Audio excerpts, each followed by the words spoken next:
And we are live. What's up, guys? How y'all doing? Good. Well, what you get all quiet? I'm waiting for that. I'm waiting for what you're doing. You want to kick it off? Okay. How's everyone doing, man? Good. So Dylan's got close to 500 subs. Bob's almost got 900, and Robbie's almost at 7,000. Bueller's almost at 10,000. We just hit 250. Everyone watching, subscribe. Everyone in the panel. And if you like the video, like the damn video and turn on the notifications for everyone in here, because I know you don't want to miss us. Well said. Well said, boss. Well said.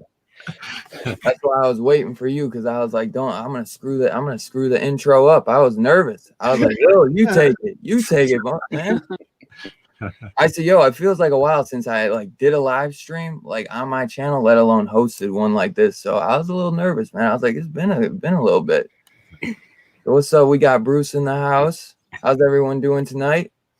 We got Sam. Speak of the devil. We was just talking about you, man. Hope you're doing well, boss. Hope you're staying safe. And we got Scarpad acting a fool as always. I'm just kidding. You know, I love you, Scarpad. And we got my boy Second Street Marvel. What's up, Trinity? Yes, I could. Dude, I told you, Robbie, I was like, I'm gonna take a nap.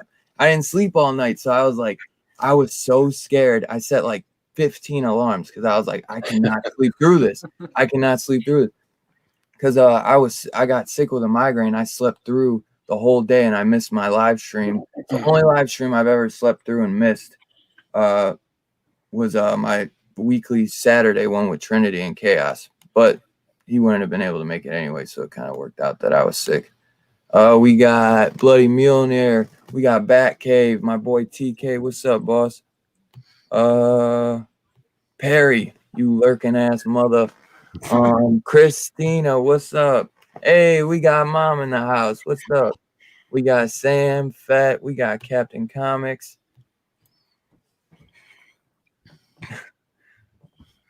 Yo, chill out, bro. You just saw me earlier today. And we got Zen Soundwave. So what's up, guys? How you guys doing? I hope you guys are all an unstoppable cock blocker. Yo, I absolutely love that name. I just love that. Can I steal that? Of course you would, Dylan. So what's up with everyone, man? How you guys doing? Everyone staying safe? Are you talking to us or them, man? You guys. Oh, yeah. We're good. How are y'all? What's up, Ben? But yeah, man. So, dude, I'm Salt. I can only talk about 3 weeks of the books. I did not get any of the books this week. So, hope it wasn't a crazy big week with a lot of awesome books that are going to take up the whole show. I think the first and the third weeks were the best, man. So I agree. I agree. Because I went back and I was looking at some, and dude, I was telling Sean, I was like, man, Robbie, be proud of me, man. You should see the stack of indies I got this month. I am proud of you. All because of you and Perry, man. You guys got me into I was always asking you for stories to maybe help me out with, because I was kind of nervous about jumping into a lot of stories, and I just said screw it with a lot, man. And dude, I'm all in for the indies now, bro. I'm all in. I got Perry making fun of me because all I do is talk about Mad Cave now. We got a lot of the new comic books that came out this week, so if you guys want to do a non-spoiler kind of thing for the people that didn't get it, we can do that. Bro, all my picks are basically indies. Yeah. Nice. That's pretty cool. So that's what we're talking about is the best comic books of March, Dylan. That's what that's what we're talking about. What? Introduce the subject to the audience. Oh yes. Oh well, I always forget because they see the tag. So today we will be talking about the best comic books of March, and we'll talk about some of our favorite books. Maybe we can talk about maybe some books that we didn't like as well, if you want. I don't think we did that last month, but we've only done one of these, so it's we could do whatever. Dylan's already changing the format. Look at that. No, I'm asking. It's up to you. I'd rather talk about the ones we like the best, but I'm sure we could go on hours just on the ones we love the best, man. Exactly. So let's just do that.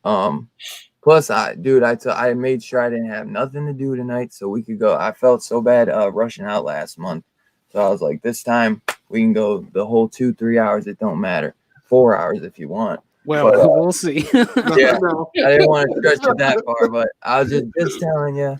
This is the problem when you get on one of Dylan's live streams. This thing can go 6 hours. Yeah. Hell yeah! Hey, what's up, Agu? We got God Tank in here. So, who wants to start off first with one of their favorite books? I'll start. Go ahead, boss. There you go. Decorum. That's like my favorite book of the month right there. My number one. Best comic book of March 2020. Decorum. Jonathan Hickman, Mike Huddleston. Amazing, creative, innovative. The layouts, the composition, the story, the world building. It's a very simple story. It's about an assassin who has impeccable decorum, right? Emily Pond, if she was the galaxy's best assassin. But Hickman just can't let it lie at a nice crime story. He's got to like build this crazy sci-fi world, which he does, of course, in the Hickman way, with tons of graphs and charts and all kinds of craziness, right? And I absolutely like right there, right? And so I love this stuff. I love the way Hickman writes. I love the way he sets up his stories. I've read this book probably 6 times, and each time I read it, I love it even more. And the artwork is so amazing. It changes styles intentionally each scene to scene. Every scene in this book is going to have a different style. Yeah. But stuff like that right there, if Jack Kirby were alive today, that's the kind of stuff he would be doing. Like, think about those collages and those Fantastic Four issues that he did. That's like what that is today. This stuff is absolutely amazing. Artistically, story-wise, I fell in love with it. It was fascinating. My favorite book. So many people were kind of like there. You obviously, there's always Hickman haters out there, and there's some people that like didn't like this. And I was like, I went into it and I was like, I took it carefully and I read it. Like I read it carefully, like, and inspected like all the pictures and stuff, because obviously some of it is like in a language you don't know, so you kind of gotta interpret from the pictures. But I love that variant that you got. I wish my shop would have had it because I really do like that variant. That one is it's actually it's a gatefold too. That one is too. I seen this one is, but I love that. I don't know, those like the black figures. That's really cool.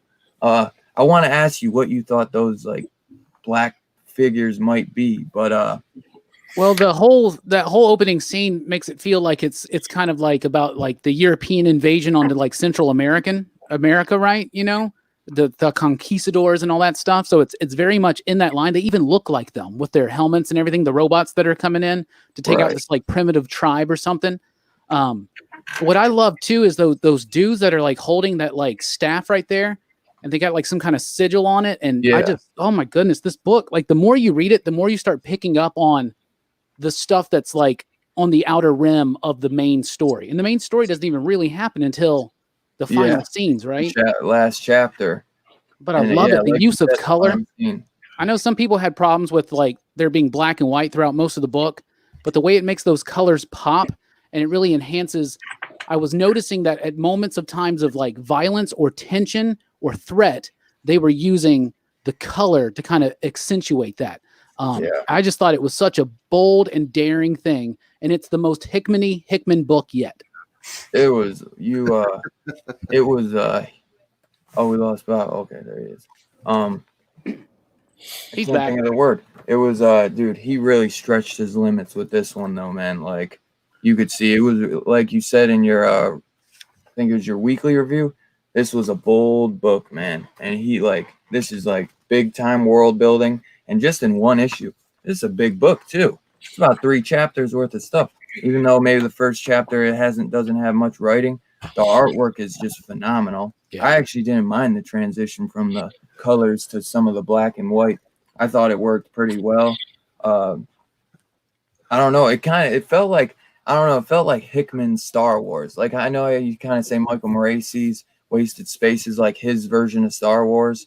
That's what I kind of got with this, but more like the bounty hunter type, like the more dark and gritty underworld part of it in a way. Does that make sense at all? Yes, absolutely. I love But it. it can't just be that simple.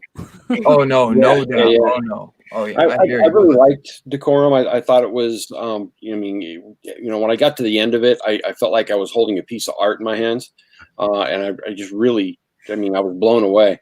I think the only thing that I had a problem with, and I need to go back and reread it because I was so confused in the beginning. I love the visuals of the conquistador, that whole scene, but there wasn't a lot of explanation for it, and I was really confused. I actually got the special cover. I don't know if you can see that. Yeah, the one with General Grievous. Yes, exactly. The Conquistador Grievous, man. And but I mean, all in all, I thought when it got to the whole story with the assassin, it was like you said, it was simple, but it was so well done. And the visuals, I mean, the art, the way that it was done with that kind of like black and white in sections and color in others, it really became stylized, and I really enjoyed it. And I thought, man, we're in for something special. And then, with anything with Hickman, I've said this many times, I really think that somebody needs to give this guy a novel, because his forte is world building. And I mean, he puts it in just about every book that he does. And so anyway, I can't wait to see what he does with this. I saw that in your review, Bob, and when you said that, and I was like, I would hate it if Hickman just wrote a novel, because he's so visual. Like, even the way that he does those charts, and like, he's a graphic designer by trade before all this, right? Right. And you can see that in every single one of his books. Like, the visual representation is probably the first thing he thinks about. He's almost in a way like a Ridley Scott. Ridley Scott's kind of like that. He thinks of the visuals, and he was a production designer before that. So like, the elements of design, they're so important. If he wrote a novel, it would not look like any novel you ever read before. It would be all like gridded out and have like crazy design work and stuff. So maybe that would be cool. Well, I think, for a lot of, especially fantasy novel writers, when they do world building, they do all that stuff behind the scenes. We don't ever get to see it, but all of your greatest, fantasy stories, they had to build the world first before they actually wrote the story inside of it. And we just don't get to see it. I think in a lot of different books, like Game of Thrones, he created all the family sigils, and he had a hierarchy for all of the families that you saw in the back of the books, as well as all the maps that he did. And so, same type of, and Tolkien did it in Lord of the Rings. Yeah. I've compared Hickman to Tolkien a lot, because he absolutely creates languages. Yeah, exactly. I've never seen any other writer besides Tolkien create languages like that. And he did it for the X-Men, even. Right. Which is How is crazy. this man creating all these languages, man? He loves that. He did that in his Avengers run too. Dude, like, you give this guy like a damn movie, man. He could create like a movie series with the stuff he does, man. With like Well, something. they're working like on the East to West series, which is really could be. Yeah, he's doing that. He's writing it and trying to get it going for Amazon. So wow. That's super cool. Did you guys upstairs read Decorum? Yeah. Yeah. What'd y'all think up there? That was I Will's thought it was pick. good. Yeah.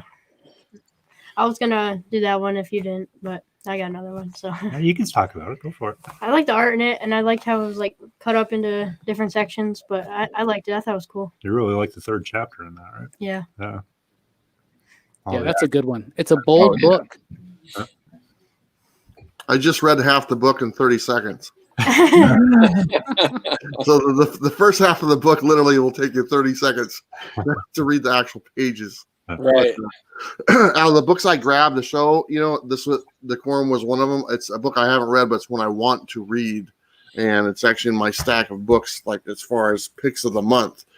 Just haven't read it yet. And like I said, from the first half of the book, I mean, literally, I'm not joking. It literally took 30 seconds to read the first half of the book, and so it's, even though it's a thicker book, it's not going to take very long to go through.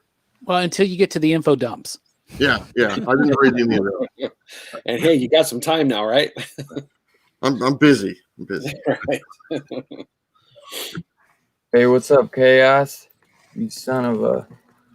He didn't create create a language. He created an alphabet. Yeah, okay, you're right. That's for X-Men, I would say. Tolkien literally created like a whole. That's for language. X-Men, though. He created the We don't language know. and the alphabet for them. Is that for the Avengers, though? Did he create an alphabet for the Avengers, too? Because this Yeah, it was the same type thing. A language. It was like a coding type thing. It's more like a code, Yeah. I guess. But hey, it's if you still want to gold nitpick itself. at it, but whatever. It was a great book. Yeah, chaos. Always coming in nitpicking at shit. Somebody's got to. Somebody's got to. know. Otherwise, love we'd let shit slide. You know. I know. That's why I love chaos. He don't let nothing slide. Chaos, embrace it. Hey, what's up, Kirby? I'd love it if Hickman did a proper long form graphic novel. Well, he's been planning on doing one called Feel Better Now, but that was announced like 8 years ago. So we'll see. Yeah. And he was going to do the art because, he's an artist too. And his first few books, Nightly News and Pax Romana. Pax Romana is my favorite Hickman book. If you've never read that, you definitely should. He does the artwork. It's beautiful and different and bold. It's the Hickman style. I don't got my new comics either. Unstoppable Cockblocker. So Bob, I think you'd really like Pax Romana. I'll definitely have to check it out. So you're not Catholic, right? No, I started as Catholic though. Okay, I'm not Catholic. You're Protestant now. Yeah. I think you'll like it then. All right. Who wants to go next? I'll go ahead and go. I got to book the show. Awesome. This is probably since that was your pick of the week or pick of the month. Like, yeah, that's what we're doing right now? Pick of the month. Yeah. Okay. So cool. This is probably my pick of the month. Is the Join the Future #1? Oh yeah. I honestly didn't have anything to think about going into this book. I was like, the cover looked kind of cool, and I think I saw Robbie's review on it and stuff, and I was like, oh, I'll give it a shot. Yeah. And I was really surprised when I read this book. I like this story a lot. I like the fact that it deals with, I guess if you want to call two different classes of people, and just people who aren't willing to, give up the old ways to join the new society, and the kind of the decisions that's having on different generations in their society right now that want to join, but their parents or whatnot won't let them. And at the end of this book, I mean, it's literally like it's slaughter. It's you find out, the whole family that you're introduced to at the beginning. I'm pretty sure that the girl on the front is the only survivor at the end of the book. It looks like everyone else gets taken out, and that's obviously why she's featured on the front of the book. And she's going to go to this city that's like some utopian type city, to where for how they explain the city, it doesn't seem to have any negative aspects to it whatsoever, as far as the people who have joined. So why they don't want to join, I'm curious to find out why that is. Obviously, a lot of them are dead now because they all got slaughtered at the end of this book. But just a neat book. I was very surprised. Aftershock, I think I only have 1 or 2 of their books on my pull list right now, and I'm trying to get some more because the one I really liked was Midnight Vista. That ended about a month and so ago. So I'm trying to jump on some Aftershock books. So there's this one, and there's the guy that effed up time is another one I'm enjoying. Yeah, I've been hearing some good things about that. Yeah, so those two, this one and that one, are the 2 Aftershock titles I'm on board right now. But this one definitely my pick of the month. Join the Future. What about Undone by Blood?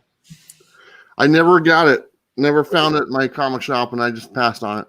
That's one I'd highly recommend. Yeah. But let's continue with Join the Future. I just on the topic of Aftershock is all. What'd you think of it, Robbie? Oh, I loved it. I thought it was great. What I like about it is that it presents both of these worlds, the utopian world and then the more like frontier lifestyle that people are trying to, like, we can't, because there are always going to be people that don't, whenever progress happens, right? No matter if you want to, maybe progress is the wrong way to say it, but whenever change happens like that, there's some people that want to hold on to the old ways, and you will always have that kind of clash as society advances in technology and things like that, right? And so what I liked about this book was that Zach Kaplan, the writer, didn't cast judgment on either. Now, obviously, the slaughter idea, that thing happens at the end. Yeah. And I think that she's going to wind up having to take her brother to the utopian world to, like, be saved or something like that. And I almost maybe they're like trying to set this. I mean, they're trying to clear it out. It really focuses on a lot of stuff but even the frontiersmen were not painted like as heroes. Yeah. It was painted as just the way it is. And I really liked that about this book. And it got the concept and everything. It went really fast, this book did. And the way at first they do a bunch of explaining on what's going on, and then you get into it, and when I got to the end of this book, I was just like ready for issue 2. Now, luckily, I got a digital copy of issue number 2. I haven't read it yet, so because obviously that's not coming out because Aftershock's not releasing April books. So, but Join the Future was really, really good, and I thought the artwork was solid. I really liked the coloring and the Yeah, it was lettering. really nice. Yeah, I loved it, man. I thought it was gonna be kind of like middle, or I was about to say Middle West, Westworld. I had a feeling it was kind of like a Westworld type story. It really kind of isn't. Maybe like the world, like the inner city world kind of is the Join Future place, but the way it ended, man, that cliffhanger, oh man, I really was all in for it. The artwork is really nice and kind of has a little brightness to it, but I don't know, I really enjoyed it. Kind of like that futuristic clean look, you know what I mean? yeah. And Brad Simpson did a great job of the way he colors the frontier part and the way he colors the utopian city part. Like they're really good. Like the western town and then the future town. It goes to like. Go ahead. Yeah, this was going to be my pick of the month, and there's been a couple of movies that kind of touched on this kind of story. There was the animated movie Astro Boy, which had the kind of same setup, and then there was that Matt Damon movie that kind of had that same feel to it. But man, I really enjoyed it when her brother was playing with the MP3 player, and he had that on. I'm like, oh, this is going to be switching gears, and sure enough, it did. I was just, that book really got me. Hey, my bad, Robbie. I cut you off for a second. What were you about to say? I don't remember. Bob, did you read this book? You talking about Undone by Blood? Yeah. Or no.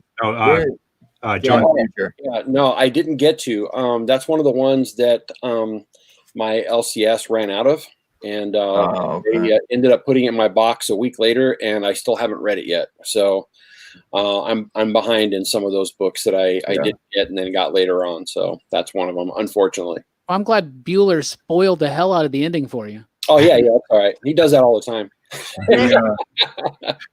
I wish that they did card stocks for every issue instead of just the first. I don't know. So I thought that they did do card stocks every issue until I got Undone by Blood 2, which is definitely one I want to talk about when we get to the chance. Sean, do you want to go next or you want to go, Bob? You know what your pick would be? Yeah, you guys, you can go ahead. All right. Since 2 of our picks have been taken. Well, I was gonna say Will can have a pick and you have a pick, Sean, unless you guys have the same pick. Yeah, we could do that. You could do like this one. I mean, you guys are 2 separate people. It's only fair. This one kind of brought out the little kid in me again. The Strange. Yes. You get that whole Harry Potter vibe to it, and I just absolutely love this. When they go into New Orleans, you get the whole feeling of going into Diagon Alley and just seeing everybody work with the magic and the teachers that they have coming in. I'm really excited for this one. A lot of new characters. It really is an exciting read. I'm liking what Scotty Young's doing now with this series and Middle West. Yeah. I'm having a lot of fun reading it. Oh, yeah. Middle West is in my pile right next to me. I'm loving that. The last issue was a doozy, too. I'm loving Strange Academy. I had no, I didn't care about it really from reading the previews, even though I still picked it up just because I'm giving Scotty Young credit because I like his writing better than I do his artwork. I know a lot of people love his art style, which I like it. It's, it's just cute. You know what I'm saying? But it's not really my style or forte. Sometimes I will go out for it, like that Donny Cates one I went out for. I really like the cool Cable one he did a couple weeks back. Every now and then there's one that I'll try to pick up. But I really like what they did with Doctor Strange at the end. Almost kind of like testing the students on how they're going to react. Yeah. That creature and what they're going to, use for their powers and all that kind of stuff. Another thing, I mean, the artwork, like not even just Scotty Young. I feel like this story wouldn't have worked as well with a different artist like Ramos. He just really did a great job with this artwork and the story. And I don't know, like it has like a texture to it that I really I liked with the story. I don't know.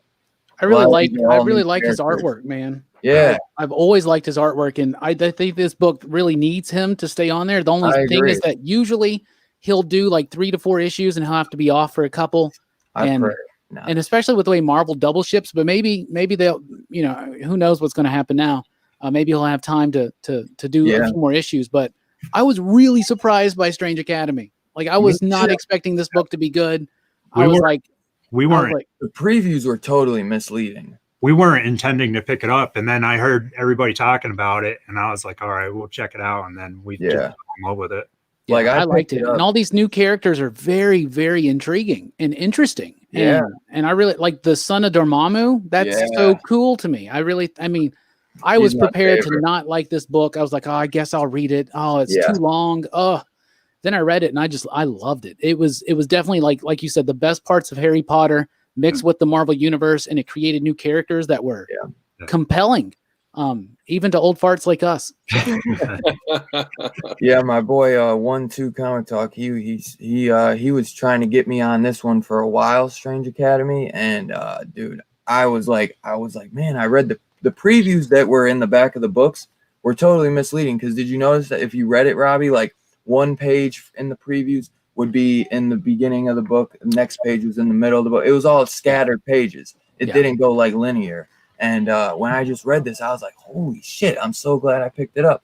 And I went to snag the A cover, and I wanted to get that dang designer cover you guys got, Sean. Yeah. That's the cover I really wanted. So I didn't know about that till last minute.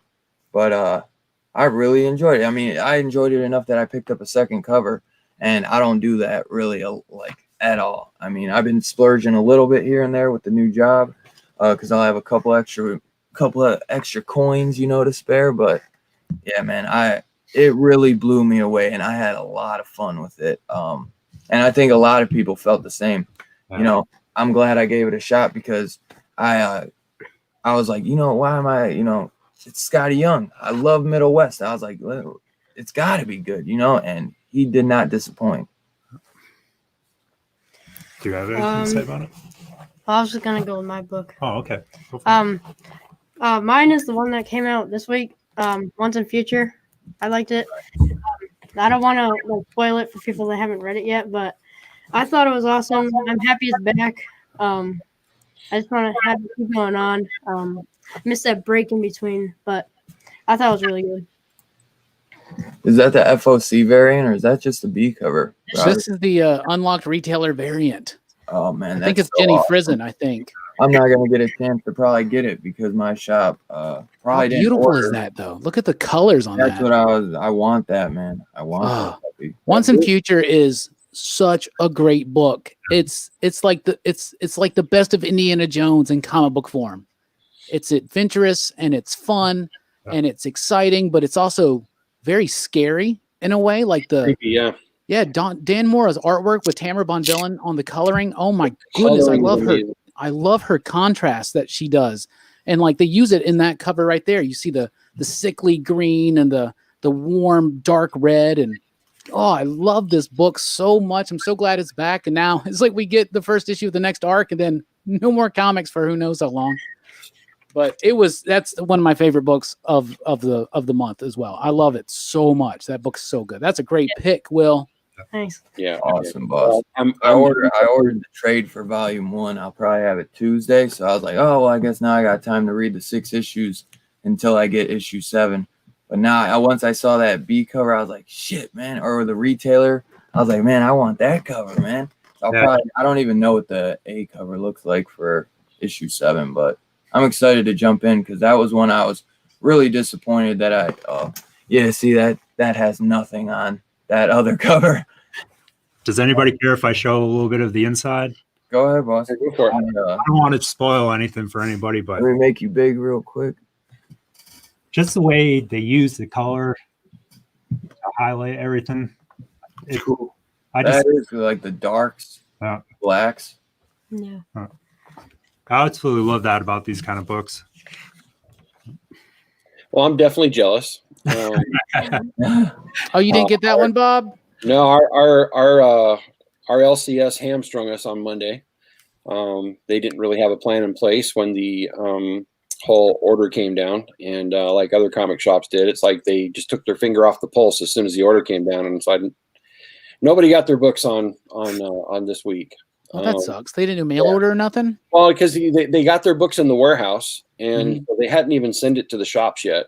So they knew that the shops didn't have them. So the shops weren't even putting them in people's boxes. And then the order came down, and they still were going to ship, by mail for their normal mail order stuff. But when it came to people's boxes or new comics, they just completely took their finger off the pulse. So I've got no way to be able to get them.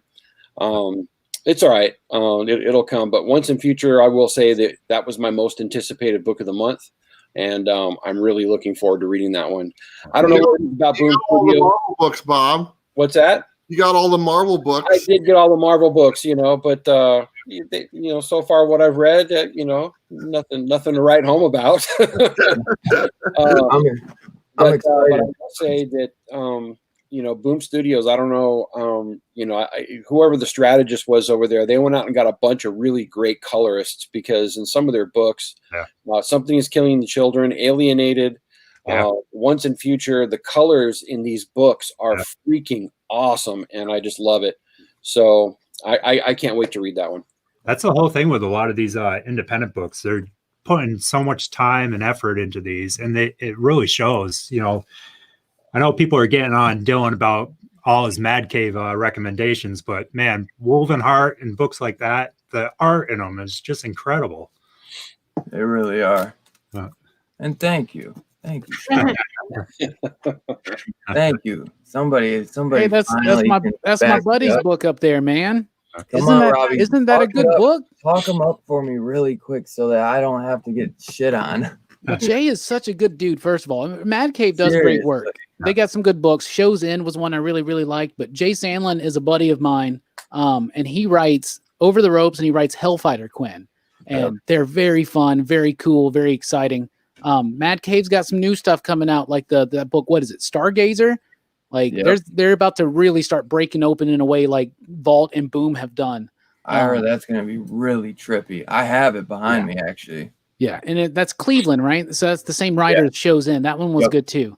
So I got the trade of Knights of the Golden Sun, but I haven't read that one yet. But Mad Cave does good stuff, and Jay is a super cool dude, and he knows the world of wrestling. He's a big wrestling fan, and you can totally tell that with all the little Easter eggs and ways that he can throw in the terminology and the moves. And he writes each issue of Over the Ropes like a wrestling match, but he makes it make sense in the fiction of the world. And he does such a great job with it. Jay Sandlin is a super cool dude, and he does a podcast and all that stuff too. So he's a super cool guy. Yeah, I'll probably do a live stream with him, because he's like, man, we should. After I did the review for Over the Ropes, he's like, man, we should hang out and do a live stream. I was like, that'd be awesome, bro. He's super cool, man. I had him on my show one time. Luckily, since he's near me, he was able to come in and sit down in the studio and chat. It was awesome. But that's the only one you've ever done like that too, isn't it? Like pretty much. Yeah, except for like my buddy Lance, who does the Dance Panda stuff. Right. So far. But we're gonna have Liana Kangas in town in April for the expo, but that got delayed. So hopefully we can get her on board whenever we got it rescheduled for July, and we'll just see, But hopefully I can have her in studio soon. Before we get off the book and everything, everybody knows that we're late to the game, and we really started getting back into this in August. And the author Kieran Gillen, we just started getting into Die. What do you think of that? That I'm like 4 issues in right now. I'm really enjoying the whole style of his writing. I only read 2 issues of that one, because I'm not really an RPG kind of guy. I don't really play a lot of games like that. So I feel I hear it is so good, and I love his work, because a book of his that I really like is Wicked and the Divine. Oh yeah, that just recently completed. That's a fantastic book. But I've heard Die is really good. Will's in the Dungeons and Dragons club at his school, and he's the only one in his grade that's doing it. It's all upperclassmen. You nerd. Really? That's awesome. That's super cool that you're doing. It is cool. I actually really love Die. I think that whole run is absolutely amazing. I love Karen Gillan's writing, but I'm an old RPGer, and there are so many concepts in that, and just especially the first 6 issues that blew me away, had me right in my wheelhouse. And I got to meet him last year at Emerald City Comic Con, and he's a fantastic dude, man. Awesome. Glad you're reading that one. Yeah, I'm gonna have to check it out. Chaos said it's not an RPG thing at all. It's a skin. I don't know what that means. Maybe you guys know since you've been reading it. But I used to like RPG, like video games, like Final Fantasy and stuff like that. Yeah, I was into that too. Yeah, like Knights of the Old Republic. Old Republic. Yes, thank you, Bob. Yeah, I was gonna say, tell Robbie though, man, he needs to read that Knights of the Golden Sun. That might be my favorite Mad Cave book, besides the Battle Cats. But it's hard to. I honestly love them all in their own way because they're all so good. Either I could go next or you could go next, Bob. It's up to you. Why don't you go ahead, man? Bob's like, I'm still contemplating. I know it's hard, man, because most of the picks have already been. You didn't get some of them too. feeling where Bob's gonna go. Well, that's in there. That's in there. Oh man, it's hard for me to choose, honestly. I'm like, cause that's why I was like hoping you'd have said yeah, because I was debating. I can go. If you got it, no worry. Well, honestly, it's up to you. Go ahead if you All right, got it ready. It's hard for me to pick a pick of the month this month because I there know are so many books that came out that were good and right on the same level as each other. And it's hard for me to say that one, stuck its head out more than the others. So I'm just going to go with one that surprised me. And the biggest surprise this month was Stealth. Oh, Image. I heard that was really good and a sleeper. And I didn't know that it was originally a concept by Kirkman and Silvestri. I think I was talking to Robbie, and he was saying that it was, but it may not have ever come out. But in any case, I really enjoy. I wasn't expecting too much from it because we've seen Image try to put superhero books out before, and not a lot of them have panned out very well. And so here's another superhero book. So I thought I'd give it a try. And I was completely surprised by it. I was caught off guard. First, the storytelling is masterful. The way he spins it, really, I had no idea that it was going to make the turn that it did. So he kept me guessing. And then when the turn finally happened, I was blown away. Can I go spoilers on this one? Is that okay? Yeah, it's been out long enough. Yeah, okay, so not a problem. So it's been out a while now. So the spoiler is that basically the guy that you think is the hero is not, and he's got a father who has dementia, and then at the end of the book, there's this big battle scene, and it looks like he's coming home, and he's like, "Oh man, what a night!" And he walks into the house, and here's his dad also coming into the window, and it's his dad that's the superhero, and he's got dementia, and he doesn't even know what reality is. It was such a good twist. It blew me away. I really, really enjoyed not only the writing, but the colors, the way it was just built masterfully. And it surprised the heck out of me. So if I had to say, I don't think anything jumped out at me as being ahead of anything else this month, but that one really surprised me. And I can't wait to see issue 2. It really smacks you in the face when he's sitting there holding his son. And you see it's just all bloody. Exactly. It was really cool. I mean, the ending was masterful, and he left you in a place like, what the hell? Right. Yep. Yeah, I liked it a lot. It was sleek. The artwork was really fun. It was action packed, and then that twist, and it totally gets it. Now, I do think they released it. It was part of that pilot season thing Image used to do, where they would have one shots that I think that's where Velocity's book came from or something. Mm-hmm. So I think I never read that, so I didn't remember that at the time. But I thought Stealth was really good, and it was a big shocker and surprise because I was like, oh, it's an Image superhero book. Oh, joy, because you have things like Invincible, But for the most part, Image superhero books are just, I mean, that's not what they do best, you know? Right. Hey Bob, what was your IG again? So I always put Instagram Robbie is Coloring Heroes. what was it? Sorry.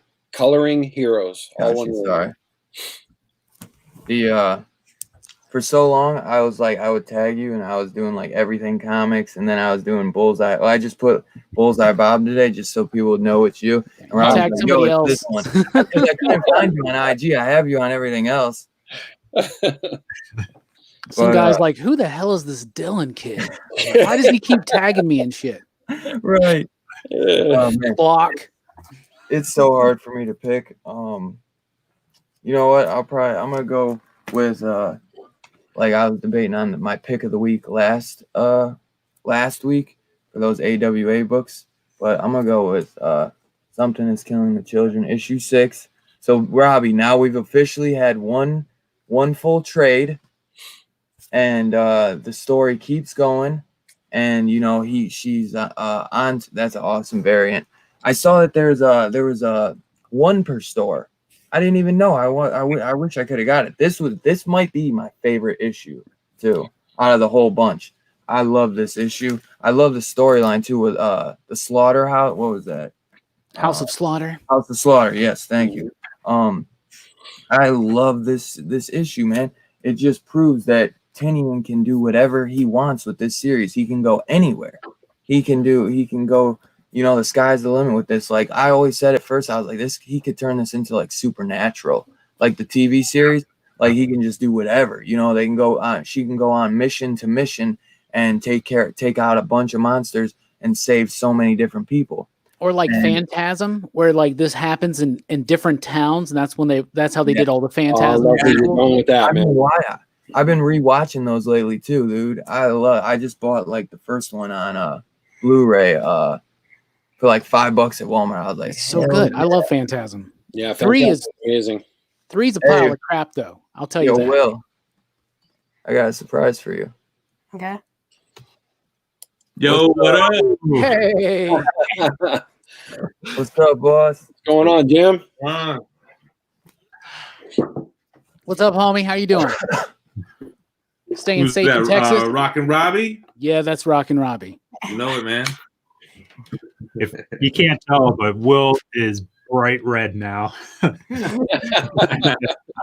I ain't telling. I almost wanted to surprise you. had to file a lawsuit for what's they call it? Trademark infringement. What's Y'all going hear me good?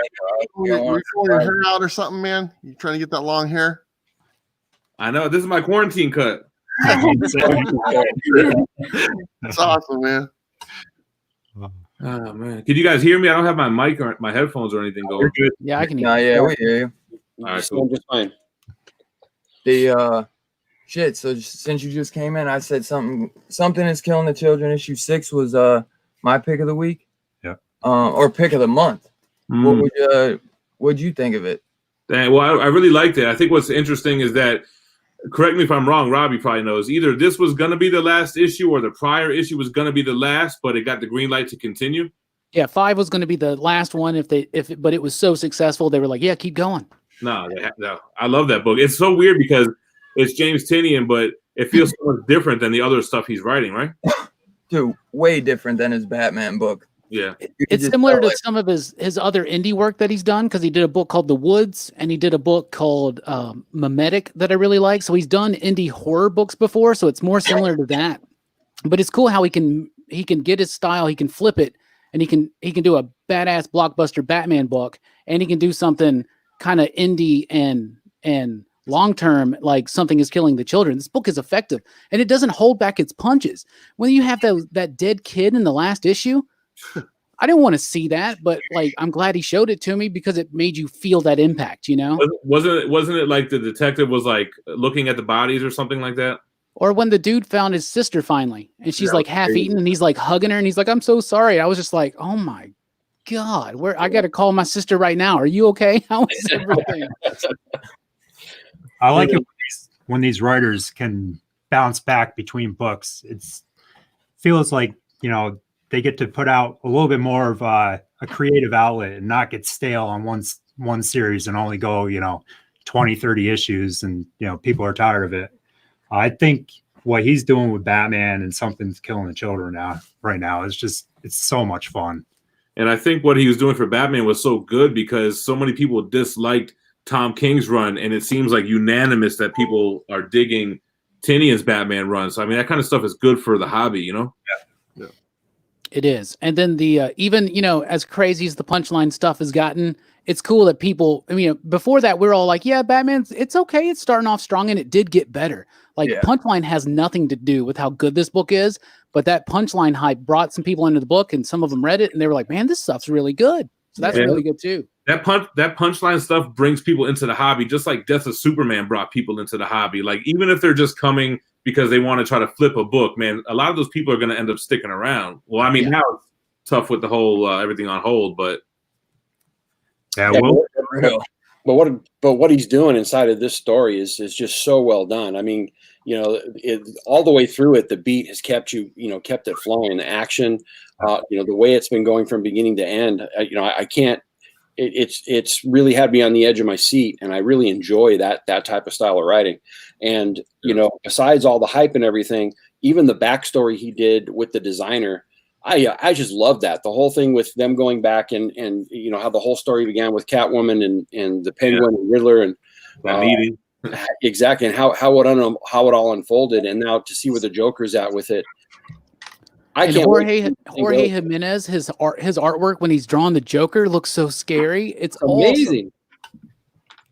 And I don't think I've ever seen a book where you've had 3 artists on it at once and the book didn't suffer. Yeah, I noticed. Yeah. What do you guys think of all the hype over the last 3 books that came out for Batman, Hell Arisen, and Nightwing? And there was a complete strikeout for Punchline being in all of them. That's just the industry, man. I remember seeing the prices for Nightwing up around $50 on eBay. Yeah. And that book didn't have anything really. I mean, that they had in the solicitation, they used the word Punchline. Yeah. And I think people kind of misconstrued that to be like, this is going to be a Punchline appearance. Right. So, but she will be in the next issue of Nightwing, I think. I missed that issue of Nightwing. Did that start the 3 Jokers storyline? Yeah. No, it was a prelude to the Joker War, which is what Tynian's doing. So it's basically it's the Joker going because Dick Grayson got shot in the head or whatever, and he doesn't remember that he's Dick Grayson. He thinks he's Rick Grayson, and it's gotten so stupid. But they're trying to fix that, and Joker's just decided to go after Nightwing. I don't know, but I didn't even know that happened in Nightwing. I saw that there was that really cool cover because people don't read it. That's why they were trying to hype up Punchline for Nightwing. They're trying to do anything. I'm surprised that they haven't dropped Nightwing because all I hear is like that's one book I just always hear. He's got a core following. Dick Grayson does. People like Dick Grayson, and people like Dick. So I want to be the inappropriate guy. Well, I've seen here on the kids' channel, and I know the books he writes. He's in high school. Okay, there you go. Because I'm around my kids, I don't care. They're in high school. Well, one is in high school. Okay, I'm totally fine with it. That's funny, man. That's just his name. That's all. I was just saying they like the character of Nightwing. That's all I was saying. So since I just hopped onto this, because I haven't read Nightwing for a while because it really went off the rails. But was Dan Jurgens responsible for that whole thing with him losing his memory and him becoming a Talon? The inciting incident happened in Tom King's Batman is when he got shot through the he didn't get shot in the head, but it was like one of those they do this all the time where it's, he was just grazed, you know? But he lost his memory. So Tom King did that incident, but he was kind of told that by editorial. So I think this was an editorial thing. Somebody at DC, some corporate guy was like, "What if we did this?" And I think it was really an excuse to try to make him a little bit more edgier. They tried to make him very Jason Todd-like. Yeah. And I read the first few issues of that. It was by Fabian Nicieza, but it wasn't his idea. He even said on Twitter, he's like, "This wasn't my idea. I'm just doing a job."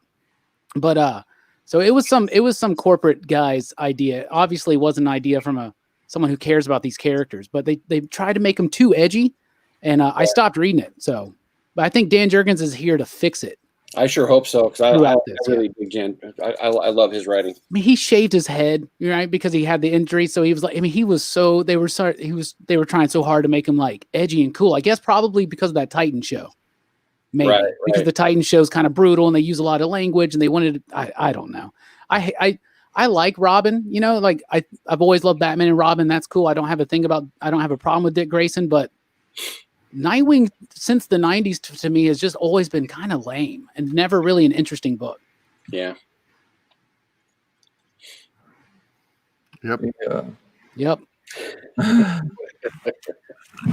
So What next, Dylan? I was gonna say, well, since Jem came in, what would your pick of the month be if you could pick one? Man, I don't know. I don't know if I can think of all the books that came out in the month, man, for pick of the month. I know it's hard, man. I had to go through some of this last month's books just to kind of figure out what came out. I'd have to think about like what my last 4 like pick of the weeks were, right? I mean, Yeah.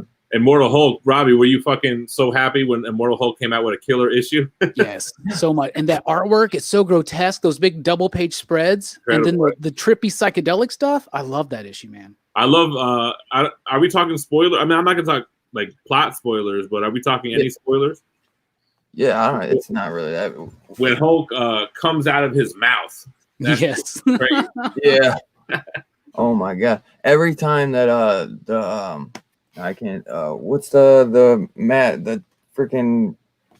I can't think of his name. Dario Agger?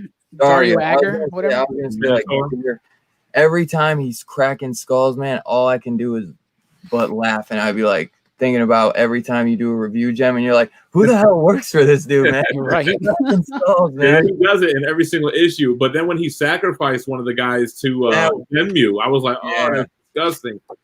That was crazy, man. I loved when he got his in this issue. Yeah, But and then I'm also and I'm also glad the story's over because it went on a little long. Oh, And the arc I ending with watched your review on it, Robbie, and you hit the nail on the head. They just drugged that shit out too long with that Roxanne story. But I really like that. I really like the Power Rangers TMNT crossover. I think that shit is so well written. It's just fun. Yeah. It's like mixing peanut butter and jelly, man. It's like Yeah. Look at Bueller. Bueller. That was Bueller's favorite, wasn't it? Yo, Bueller was right about He-Man and the multiverse, man. I liked it for like 2 issues, and then I was like, oh, I can't even do this anymore. Yeah. Dude, it's just been more fun, but I would say that the best issue was it the 3rd or 4th when they actually the whole issue was drawn like the animation series, like the old school animation. That's how the whole issue looked, and I thought that was like really cool. The issue, and I was like, oh my God, well, check this out. Yeah, it's like they should just do a He-Man book that's like that. They should. As soon as I was hoping that the next issue was going to be like that, and I was like, it's been okay. The whole anti He-Man thing, and they make it feel like too much DC with everything's anti this, anti that. Yeah. You know what I mean? Like, too forced, man. I would have just rather had like a regular He-Man story instead of like mixing the multiverse with He-Man or whatever. Like just trying to force that DC story crap down your throat. The thing that I do like from it is just showing like how he became Skeletor using his power and just kind of tearing away at him. he's got the most depth. What's his name? Keltor or something? Yeah. Well, they also had, Yeah. They also had him in the DC ongoing He-Man series, I believe. They had like his origin or whatever. Okay, Robbie, this is going toward Robbie in the chat and Rockin' Robbie. That decorum. You guys are ranting and raving about this book. I don't know what the hell is going on. You're not supposed to know what's going on. That's kind of his MO. Well, that's how Hickman does every #1, isn't it? Yeah. Remind him of Black Sun. An encyclopedia of history for like these make-believe places and like this whole universe. Like I was like, what the hell?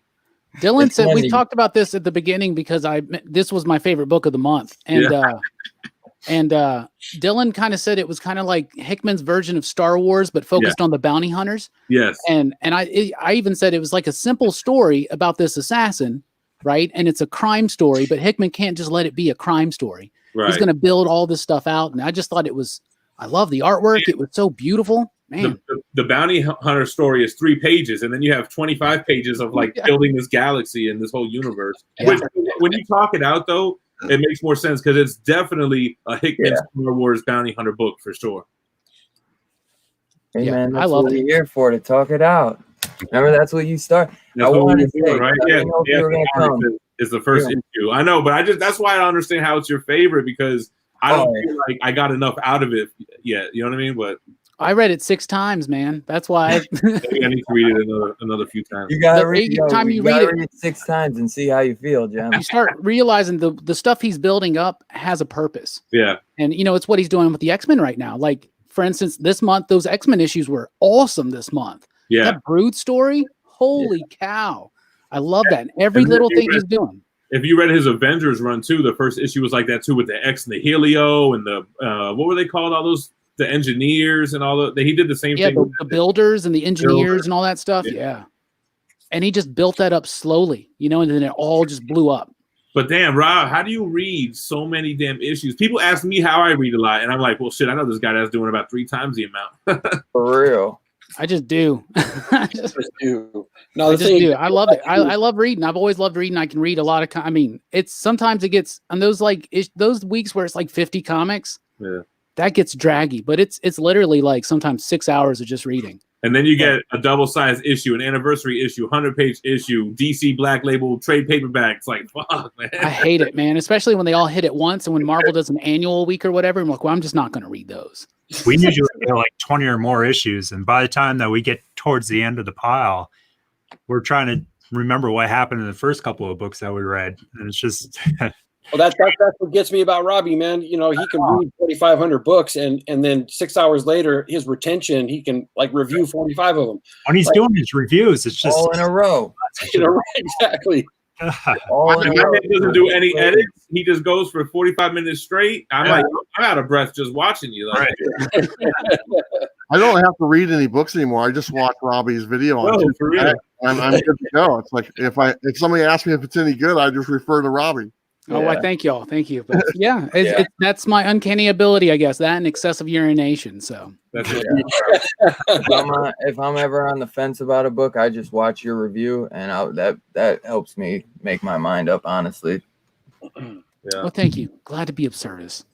Hey, though, since I was thinking about this the other day, or like last night, because I was like, well, maybe if Jem comes on, it'd be cool. Isn't it cool though that us doing Jem stream together all those months ago during Christmas? That's how we all met. Oh, really? Yeah, that's how I officially met Robbie. Like, I knew all of you guys already from just hanging out in the chats, but you bringing me on, that's how I met Bueller head to head. That's how I met Bob, or not Bob, but I knew Bob from Bueller's stream. But I thought that was cool though, just to meet all you guys, and we've become cool friends, man. Especially me and Robbie, man. We've done a bunch of streams. We went like a month in a row. Yeah, that was a mistake I made. That was fun. We'll have to do that again. I said this to Dylan last night when he was talking about the show, and I said, now we're in that same position. We were in the chat room watching that video when it was happening, and now we're the little guys in here with all the big guys. And hey, I ain't no big guy. It's all these guys around me that are the big guys. I'm just blessed to have cool friends. I used to be the same way. I used to watch a lot of statue collectors like chats, and I used to be in the chat, and I thought it was so cool when I would just comment and they would like say something about my comment. You know what I mean? And then you end up being on those shows or doing your own. It's like the natural growth, Dude, when you invited me to your live stream, that was like, I was nervous as hell, bro. Like, oh my God. I don't even think about it, man. I don't even think about if anyone's watching or not. You know what I mean? Dude, I've been watching you for a while too. So it was like, that's why I was like, I'm gonna leave the guy alone because he probably thinks I'm annoying him, trying to get him on the show all the time. Nah, I just watched you for so long, so I appreciate you coming to hang out with us, though, man.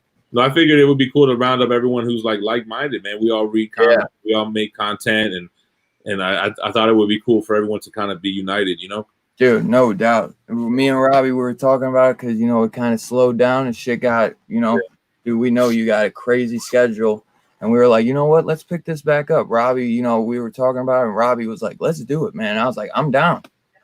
So we're going to do this every month. I'd be down to do it like every 2 weeks, but I like doing it at least once a month because we get busy, So yeah, I like to always at least do it once a month. I tell you what, it really helps you with retention because I used to be even worse, but I got better. The more you talk it out with people and like, oh, okay, that's something like, and then you start like, I don't know, just retaining better on your own. I don't know. Dude, I agree. For us, this is our first real time of sitting down, actually talking about books with other people. All other stuff has just been conversations and everything. This, you know, I'm holding up the book and I'm trying to talk, and I can feel my nerves kicking in, and I feel myself stuttering through the words. And you can see Will, he's kind of locked up a little bit, and yeah, but this is like a dream come true for us, you know. Sitting back a few months ago, never thinking we'd be in this position, and now we're here with all the guys that we've been looking up to, and it's such an awesome feeling. Yeah. Well, I think Will's got a unique opportunity, right? Because all of us are older, and he's the new generation coming up on comics. And you know, the comic companies are always trying to figure out how to catch the new people, and it seems like they throw a lot against the wall to see what sticks, and a lot of it ain't sticking. So if you haven't seen what Will's doing on Sundays, he started doing a sit down, and he's got Bueller coming on this Sunday, and he's been doing it for 5 weeks now. And my wife and I are so impressed from where he started. The first episode, he was so nervous to where he is now. Yeah. He's comfortable. He's cracking jokes, making people like Rod was it 2 weeks ago? Almost made him cry on live stream. He had two brothers on last week, and they almost fell out of the chairs with the jokes he was telling them. Have those guys come on here, the two brothers? Yeah. Oh, dude, those are my homies, man. I've been shouting them out on my live stream since like the day they started making videos. Those are my brothers, man. They're I'm surprised they didn't come in the chat. That's actually really surprised. Now that you mentioned that, they're usually always come and hang out. Well, they just showed up. I was recording with Very Gary, and we do a Skype like this while we're recording with our cameras, so we can have a conversation. Right. I meant to share it for like only the members, but I guess I shared it to everybody. And I saw two brothers jump in there for a second, but I don't know, maybe they're cooking dinner or some shit. Maybe. Sometimes one of them will just jump in. You know, they both share the same account, so sometimes it'll just be like Nick will be taking care of his daughter, so then Dustin will kind of jump in, and it'll go back and forth. But yeah, man, no, they're really cool. Did you check that? They did a live stream with this guy named Justin Birch, who's a letterer, and for Mad Cave, and man, it really, they're doing some cool stuff to kind of shine a light on, some things that maybe not everyone thinks about. Like, letterers probably don't get a lot of credit. I'm sure, I know Robbie, you know that, and they put in some good work, man. And the way they did this live stream, they actually had the guy do some lettering live to show what he kind of does, like for his job. And I was like, man, it made me want to become a letterer. I was like, I'd do it just to become to work with comics. That's like my dream, to somehow work with comics any way I could. And I was like, maybe I do some of that because I'm good with computers and stuff. But it was just cool, man. I never seen nothing like crazy. That seems like it would be such a strain on your hand. Like if I write a sentence down with a pencil or a pen, my hand is killing me. Like you're just so used to not writing anymore, Well, now they do it all computers. It's all some of them still use though. Yeah. Some of them still use hand lettering at times. Like Hassan Osman El Hal does that. So does Aditya Bidikar. They're like two of the best. And Justin's a great letterer too. He lettered Road of Bones, the Rich Duick book from IDW. That was really, really good. So yeah, letterers, they're the unsung heroes of the comic book industry. You said Road of Bones? Yeah, Road of Bones. That was the one Justin did. I just said that, Dylan. I didn't. It cut out. I thought that's what you said, but it cut out. So. Sorry, bro. Sorry. Yep. Way to go, buddy. God damn it. So anyone got any other picks? I know we got more picks than that to talk about. We haven't talked about this one yet. Yeah, I didn't get the physical copy, but I read it digital.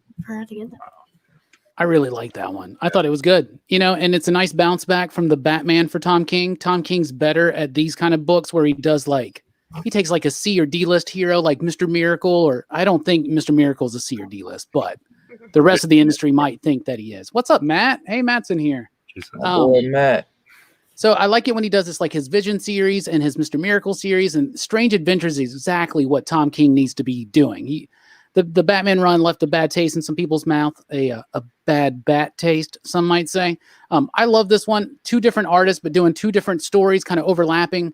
There's a mystery involved. You don't know what's going on. I like the approach about, is he a war criminal? Is he a hero? I like all that. I just like it's about a dude dealing with all of a sudden fame, and he's got this background. And he's dealing with, I think it speaks a little bit about the divisive political climate that we have, especially in America right now. and everybody's either on you want to cancel someone or you just want to uplift somebody no matter what and just believe everything they say no matter what. So it kind of deals with this dichotomy that we have in the popular culture right now. And I love Garrett's artwork and I love Shaner's artwork. And it's just, I thought that the classic style with the edgy, gritty style worked so well with the two different stories and the two different views of a war hero. You know what I'm saying? I didn't even know there was two different artists. I watched your video, I was like, oh, damn, that made it even better for me because I know it was flashing back and forth between present as this kind of, post-war and then going back. But how did you know it was two artists doing that? I just knew about this months ahead of time because I follow Mitch and I follow Doc and I follow Tom on social medias.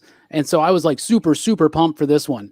And what's cool is that they didn't just take a page here and a page there. They were like having the same panels on the same pages, like different panels on the same pages. Yeah, that was dope.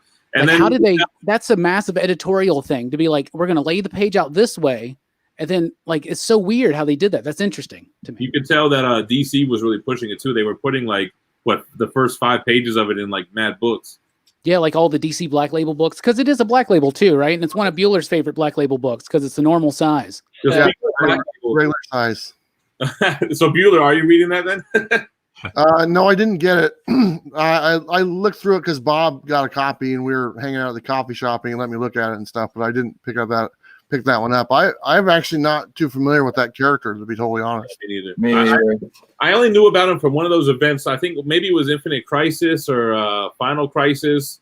Where it was an Infinite Crisis, yeah. Because what's the origin? Was he scot-free? No, that's Mr. Miracle. So Adam Strange, he's the one that he gets zapped away by this thing called the Zeta Ray, and he goes to this planet called Ran, and he has a wife, he has a kid, he's a hero there, and then he gets zapped back to Earth every so often. Okay, yeah. So I'm not familiar with him at all. Yeah, he's never been the most popular character, but I got to know him because of the Grant Morrison run on JLA. They used him in a story, and it's a cool character because there's not a lot of people that know a lot about him, so you can do some different, unique, fun things with him that. Because people aren't so attached to it like they are, say, Batman, you know? Was Joker's Smile this last month? That was the month before. I think it was at the beginning of this month. No, because we reviewed it last month on our show. Was it at the end? Yeah. Yeah, I think, yeah. I'm excited for that Batman Killer Smile, though. Did you see that in the back, Jim? No, I didn't see that. What is it? You didn't see that? They're doing. I don't know if it's going to be a series. It's either a series or a one shot that continues where that left off. Because you say, I was kind of like a little cliffhanger ending in a way, or Is it that also kind of like how Curse of the White Knight kind of has like a lead into a new kind of series? Or yeah, there's another White Knight book coming. I think it's called Trial of the White Knight. Or Trial of Bruce Wayne. It would make sense to say Trial of the White Knight, though. Yeah, I think they're doing that. They're also doing he's allowing other writers and artists to come in and do series that fit into the gap. So they're doing a Batgirl, they're doing a Nightwing, and they're doing another one too. And it's not Sean Murphy, but he's allowing people to do it and he's kind of working with them. But he said it was a planned trilogy. And they set up the Jason Todd stuff, obviously. That was a great ending for Curse of the White Knight. I thought that was solid. Yeah, I thought it was too. And he really built himself a whole universe out of that Bat series. Yes. And he draws the best Batmobiles. Yeah. I kept forgetting to mention that in my reviews, and then I would watch yours and be like, oh, shit, that's right. He had the 90s Batmobile. I really enjoyed that Batmobile. What's that, Bob? I said I really enjoyed that book as well. I've never been a huge Adam Strange fan.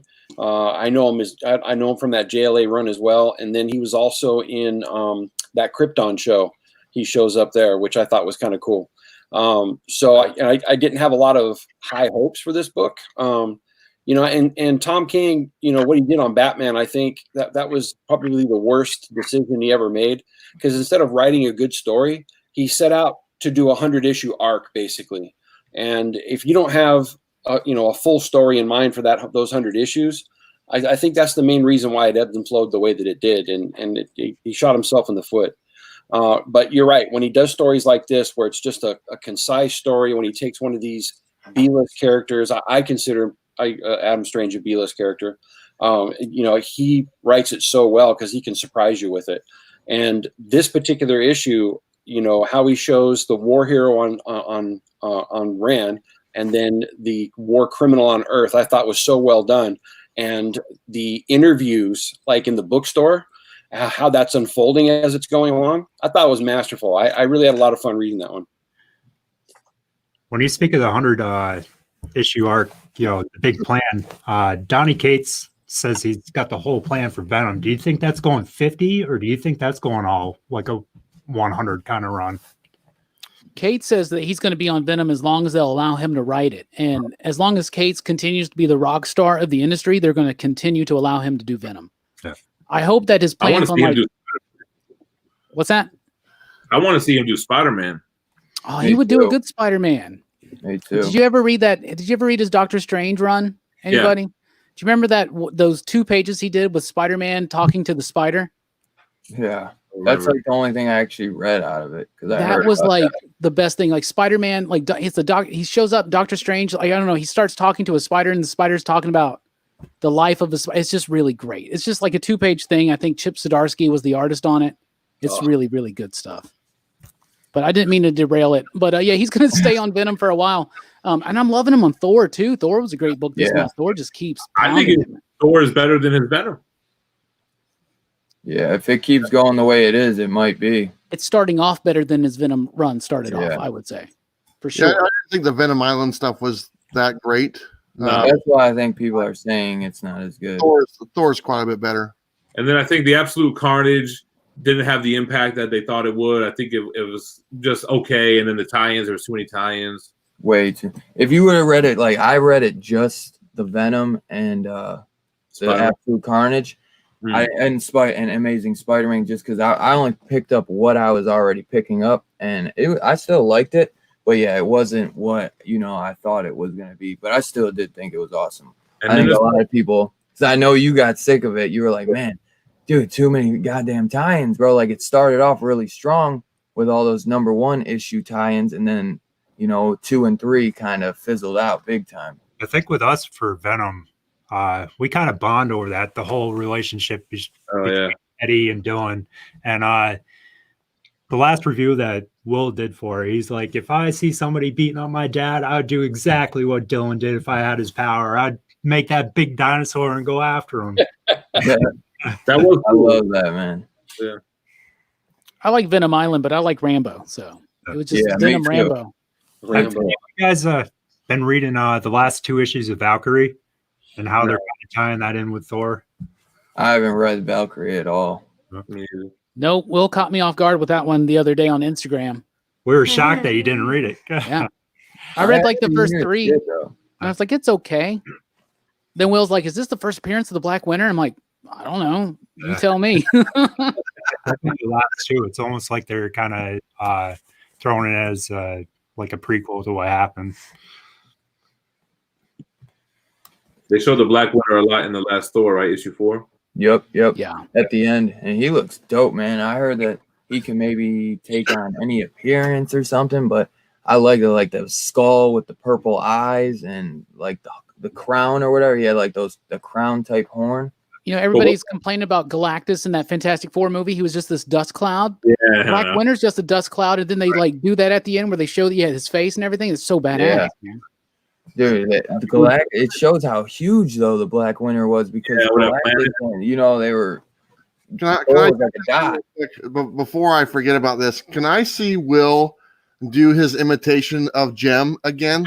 Yes. Come on, man. Let's give Will a little bit of attention here. I want to see a Bueller impersonation. You put him on the spot, Bueller. God damn it. I'm not saying much. Slap on the tattoos real quick. Yeah. Putting him on the spot. Do Bueller. Geminites, it's your boy Gem Mint. Come back with another statue review from Sideshow. We got a Loki statue. Definitely stay tuned for this. That's good, man. Right future ahead of My God. That's good. Do you have a Bueller impression, Will? You got like a hi everybody, I'm Bueller. hey everybody. As always, I'm Bueller. Today we're gonna do the new comic books coming out for March 18th, 2020. So let's get into it. Oh, You know what to do. All jacked up Where's on my eggnog coffee? Will's gonna take our jobs. Dude. Oh yeah. It'll work like by next year. I told everybody to watch out once they started putting videos out. what was that, Bob? I said Sean actually has a good impersonation of Bueller. Yeah, He does the BS show. I want to hear it now. All I did with that episode when we did the BS show, all I had to do was sit there with the glasses and just sit back and say, no. This ain't it. You're supposed to bring up a topic. Well, this Nova book with Richard Ryder. Yeah. You mean Dick Ryder?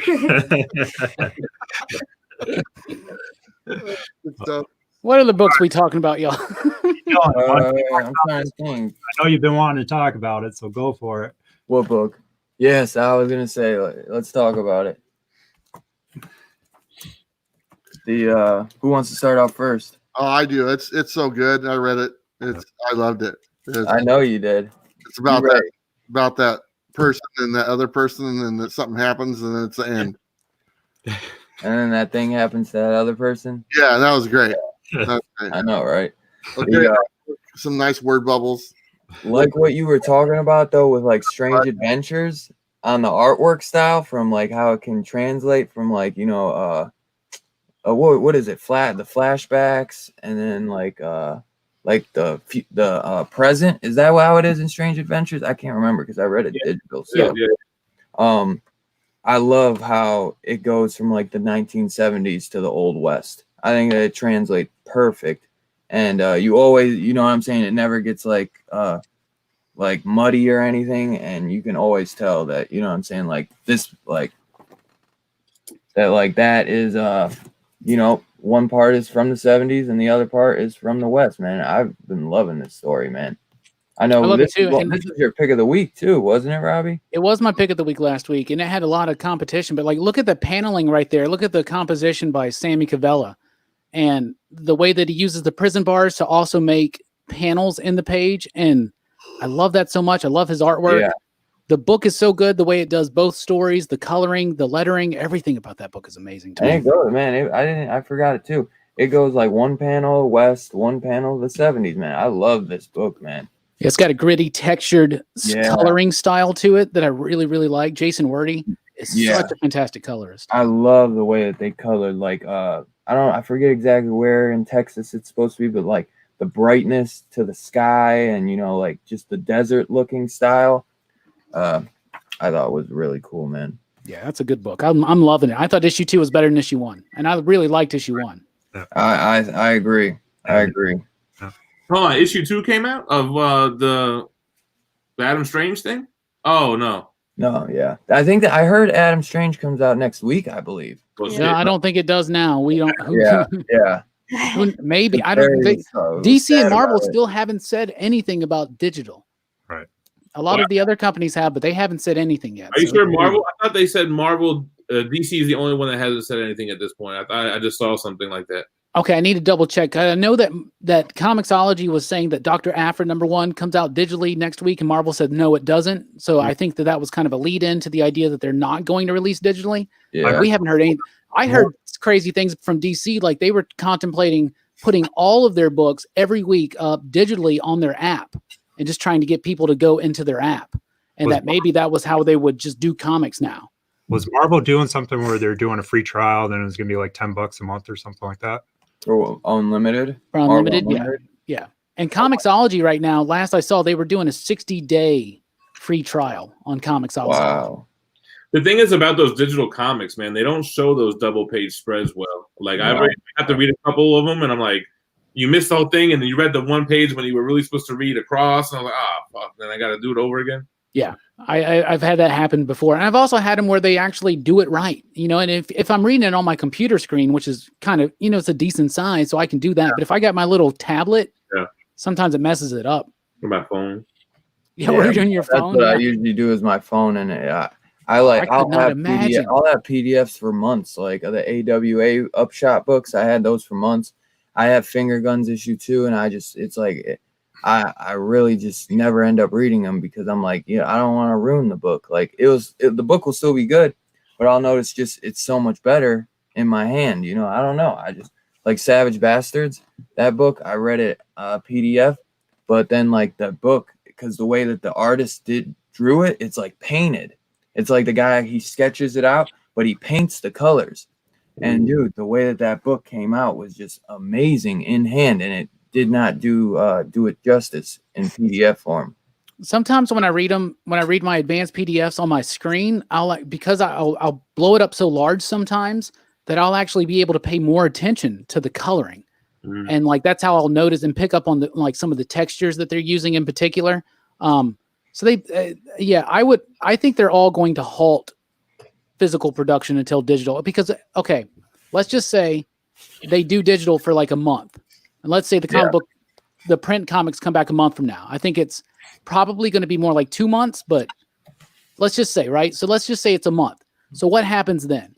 Do all these comic shops that have been closed, that are struggling financially now, get a month's worth of comics all in 1 week? Like that seems weird. Like how do you catch back up? You know?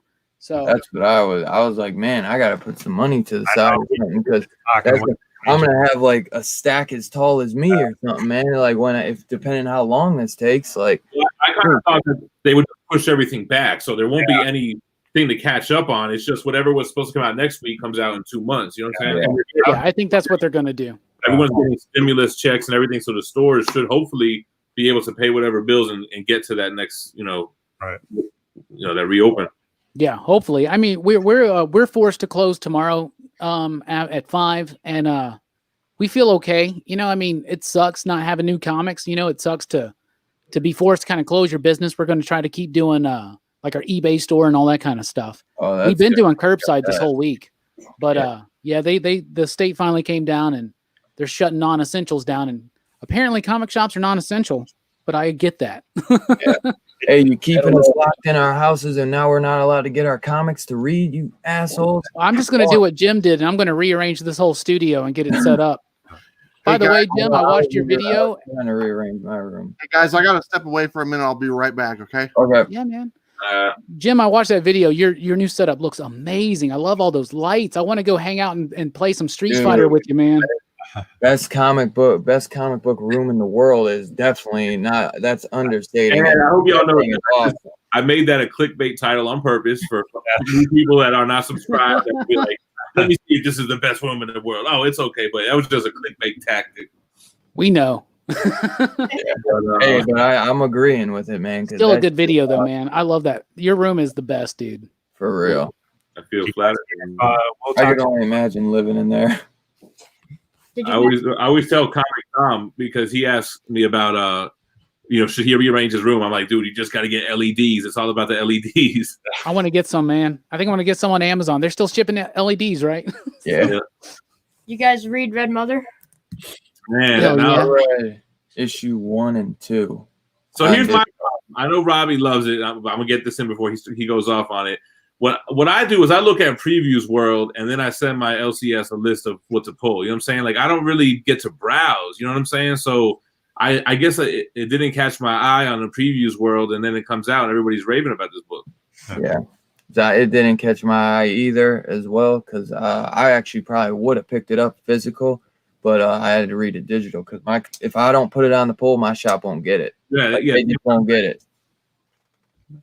So I love the book. Sucks. Yeah, I think it's amazing. I heard a lot of people didn't like this last book. I think this last book was probably one of my favorite out of the whole run. Yeah. It was very well done. It's been a slow burn, but I cannot wait to see what they do the next book, because they've really set up a lot.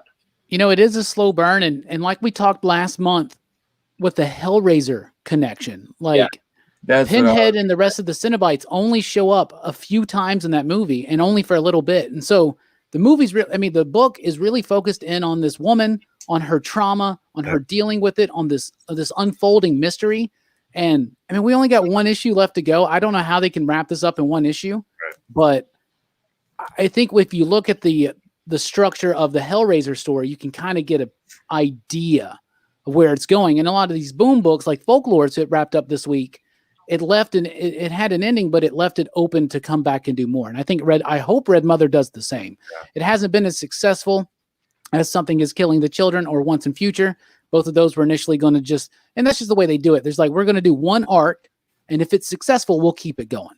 That's usually how a lot of these indie books go now. But Red Mother to me has been, I love the artwork. I love the story. I love the characters. I find the whole thing intriguing and compelling, and it just sucks me in. And it's very Hellraiser without all the weird sexual demon-y type stuff. Right. Well, I think that last issue, I mean, the way that it ended, I think, you're either right. She's either going to become the gateway with which the Red Mother comes through, or she's going to be the reluctant herald. And it's going to be one of those two things. But now we see a much fuller picture of the world that's going on. And there's a lot more people involved than we thought. So very well done. I can't wait for that next issue. Man, Jerry Duggan's been killing it, man. That was that's Jeremy Hahn. Oh, Jeremy Hahn. That's right. Sorry about that. I was about to say, damn, was that Duggan? I love Duggan. What do you think about it, Will? You brought it up. I liked it. I like the creepier books. I got a weird feeling from the psychiatrist she went to. I definitely thought something was gonna happen there. But I liked it. I liked the creepy vibes from it. What do you think about the old lady that was following around? That was pretty creepy. Yeah, that old lady's as creepy as all get out. Yeah. Building her up for a couple books. Yeah, I missed it, but I read actually issues 1 and 2 while I was at work late at night. What was that, last week? Bueller, we're talking about Red Mother. Yeah, I heard you a little bit. It's a good book. I think I told you number 4 was probably the weakest one for me out of the set. It just seemed like it had a lot of stuff in there I wasn't interested in. But I'm really looking forward to it wrapping up because it's a 5-issue arc, right?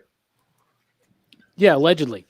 Yeah, so see where it goes from there. But if I had to rank the books, number 4 was probably the weakest. But I've liked all the other ones before that, and hopefully number 5 ends strong. So it's a great series. Did any of you guys read any of the AWA books? I only got one of them. Nah.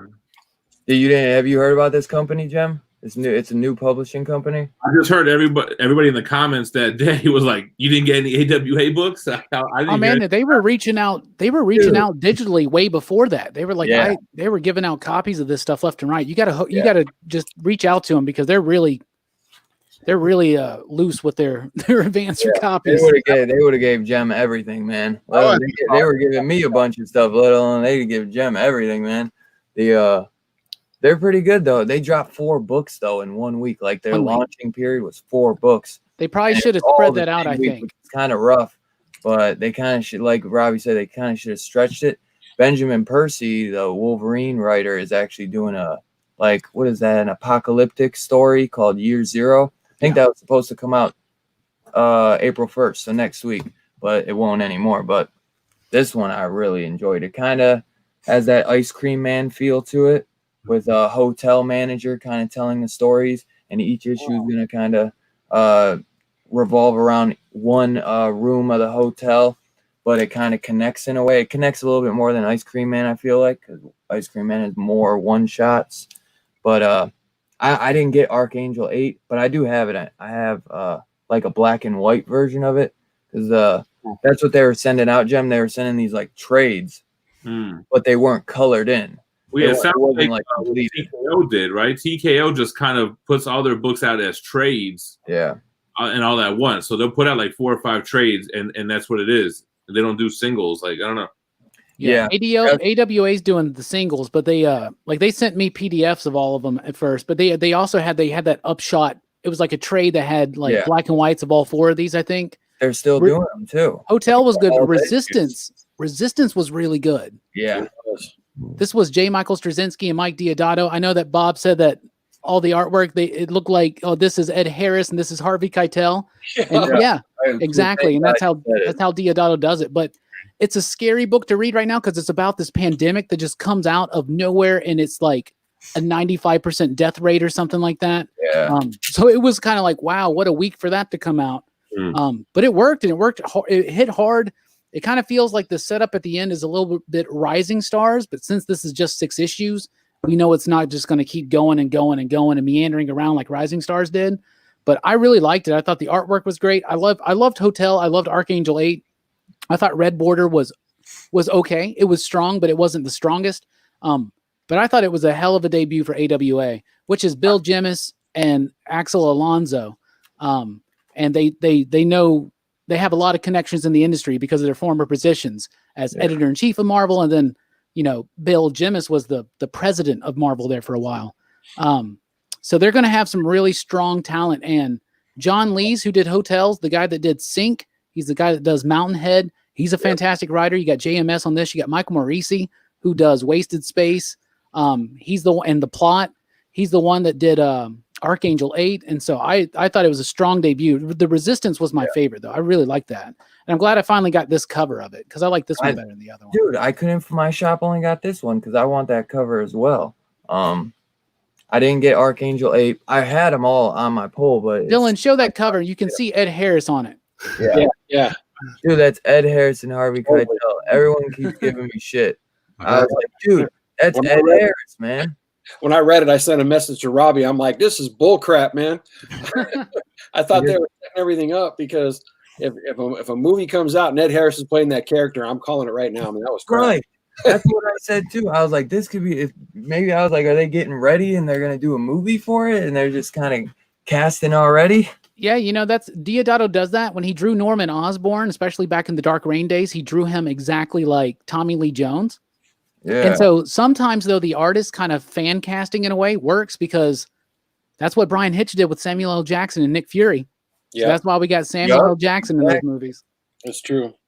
The thing about the Resistance, though, I mean, as much as it really grabbed me, there really wasn't any character development in it at all. I mean, very little. So it's mostly all just setting up the plot, and it was just really well done. So I also wanted to get Archangel 8. Didn't get a chance to see that one, but this was a really solid first issue. Yeah. It was kind of like a lot of characters in it, and you really didn't get a chance to, get to know any of them. It was just kind of like everything was chaotic. But speaking of Michael Morisi, because I didn't get to read Archangel 8, but I have to wait till my shop gets it in. They didn't get that at Red Border, but he also had another title come out. I don't know if it was the same week. It was either the same week or the week before. It was the same week. Hexagon. Yeah. I really like this. I read it like a month ago, though. I really enjoyed it. I thought it was really cool. It's like The Last Starfighter, but with, Stranger Things, like aged kids, teenagers. Yeah, it's very much like The Last Starfighter, but it works. And it's a very fun book, and it's got a very, anime, manga influenced artwork. Yeah. Oh, yeah. I like that one a lot.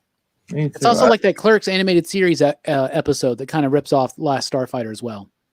I never seen that. I'll have to check that out. You've never seen the Clerks animated series? I've seen it. I remember seeing it, but it's one of the funniest things ever, y'all. I remember seeing it, but I just can't remember. I can't remember anything. There's an episode where Randall plays some kind of game where you have to stack blocks to make a pyramid, and he wins it. And so then they come, the aliens come to get him. They just make him a slave. He's just building temples or whatever. I totally surprised Will. About a month and a half ago, I took him to the Kevin Smith Road Show. That was pretty wild. Oh, I got to see him and Jason Mewes. They were in town about last year, I think, maybe. They was so fun. They do such a great show, don't they? Yeah. Yeah. The only drawback was trying to watch the movie. Everybody, every minute was just shouting out lines from other movies and yelling, about the actor that's in the movie. That was the only drawback from it. So you got to go see the thing where they actually played the reboot movie? Kevin Smith came out and, talked for a little bit. Then we watched the movie, and he talked for about an hour afterwards. When I saw him, they were still writing that movie. He was about to start filming it, and they actually read us a scene, and it's the scene in the comic shop with Brody where Brody's telling him that they're doing a reboot. Yeah. And he's like, if it sounds familiar, it is, because it's literally the same movie, because the joke is that they're making a reboot of the movie that they made in the first one. There's Right. And I really liked it. I thought Reboot was actually a good movie too. I had a lot of fun with that one. I think it's on Amazon now. But Yeah. there's a cool thing in the credits where he goes back, I don't know, maybe 15 years ago, and it's him interviewing Stan Lee. Yes. Yeah. That was pretty cool. I thought everybody in the place was going to start crying. And I loved it too. There's a post-credit scene where you find out who put the gum in the locks at the Quick Stop in the first clip. I gotta watch it. It's on Amazon Prime or Amazon. Yeah. I know, I'm gonna check that. My money's on Olaf, man. Hey, Bueller, I know this is up your alley. What'd you think of these? Which one? Oh, the Punisher ones. Yeah. I didn't get number 6. Oh, Me either. I didn't get it. I didn't like Bob was saying. Our shop kind of didn't. I have a digital copy of it. I haven't read it yet, but I'm kind of just waiting until I get the physical copy. we were Really good, man. we were having lunch today, and I was reading number 6, and I just started freaking laughing out loud when they get to one scene in that. I was like, "Holy Christ!" Punisher was fucking ruthless in that. Yeah. I flipped through it. I didn't read it. I flipped through it a little bit, and I was just like, that guy was like peeling his skin off or something. Yeah. I don't know what was going on. It was pretty brutal. And the way that he makes people bury people is like crazy. Yeah. I quit reading it a couple issues ago, but did it come out that like Frank has to like take this dude out? Like it builds up to that or something? Nah. No. Okay. He was gone last issue. Number 5, he died. Oh wow. Yeah, it was surprising. That's what everyone was saying. They thought he was gonna have to take him out. He pretty much honors him. Yeah. It went a different Oh, that's direction. cool. I'm gonna grab them and I'm gonna grab them at the shop when I'm there tomorrow and read them this Yeah, weekend. definitely finished strong. Well, Garth Ennis doing the Punisher is always a hit. You know, it's always going to be something fun.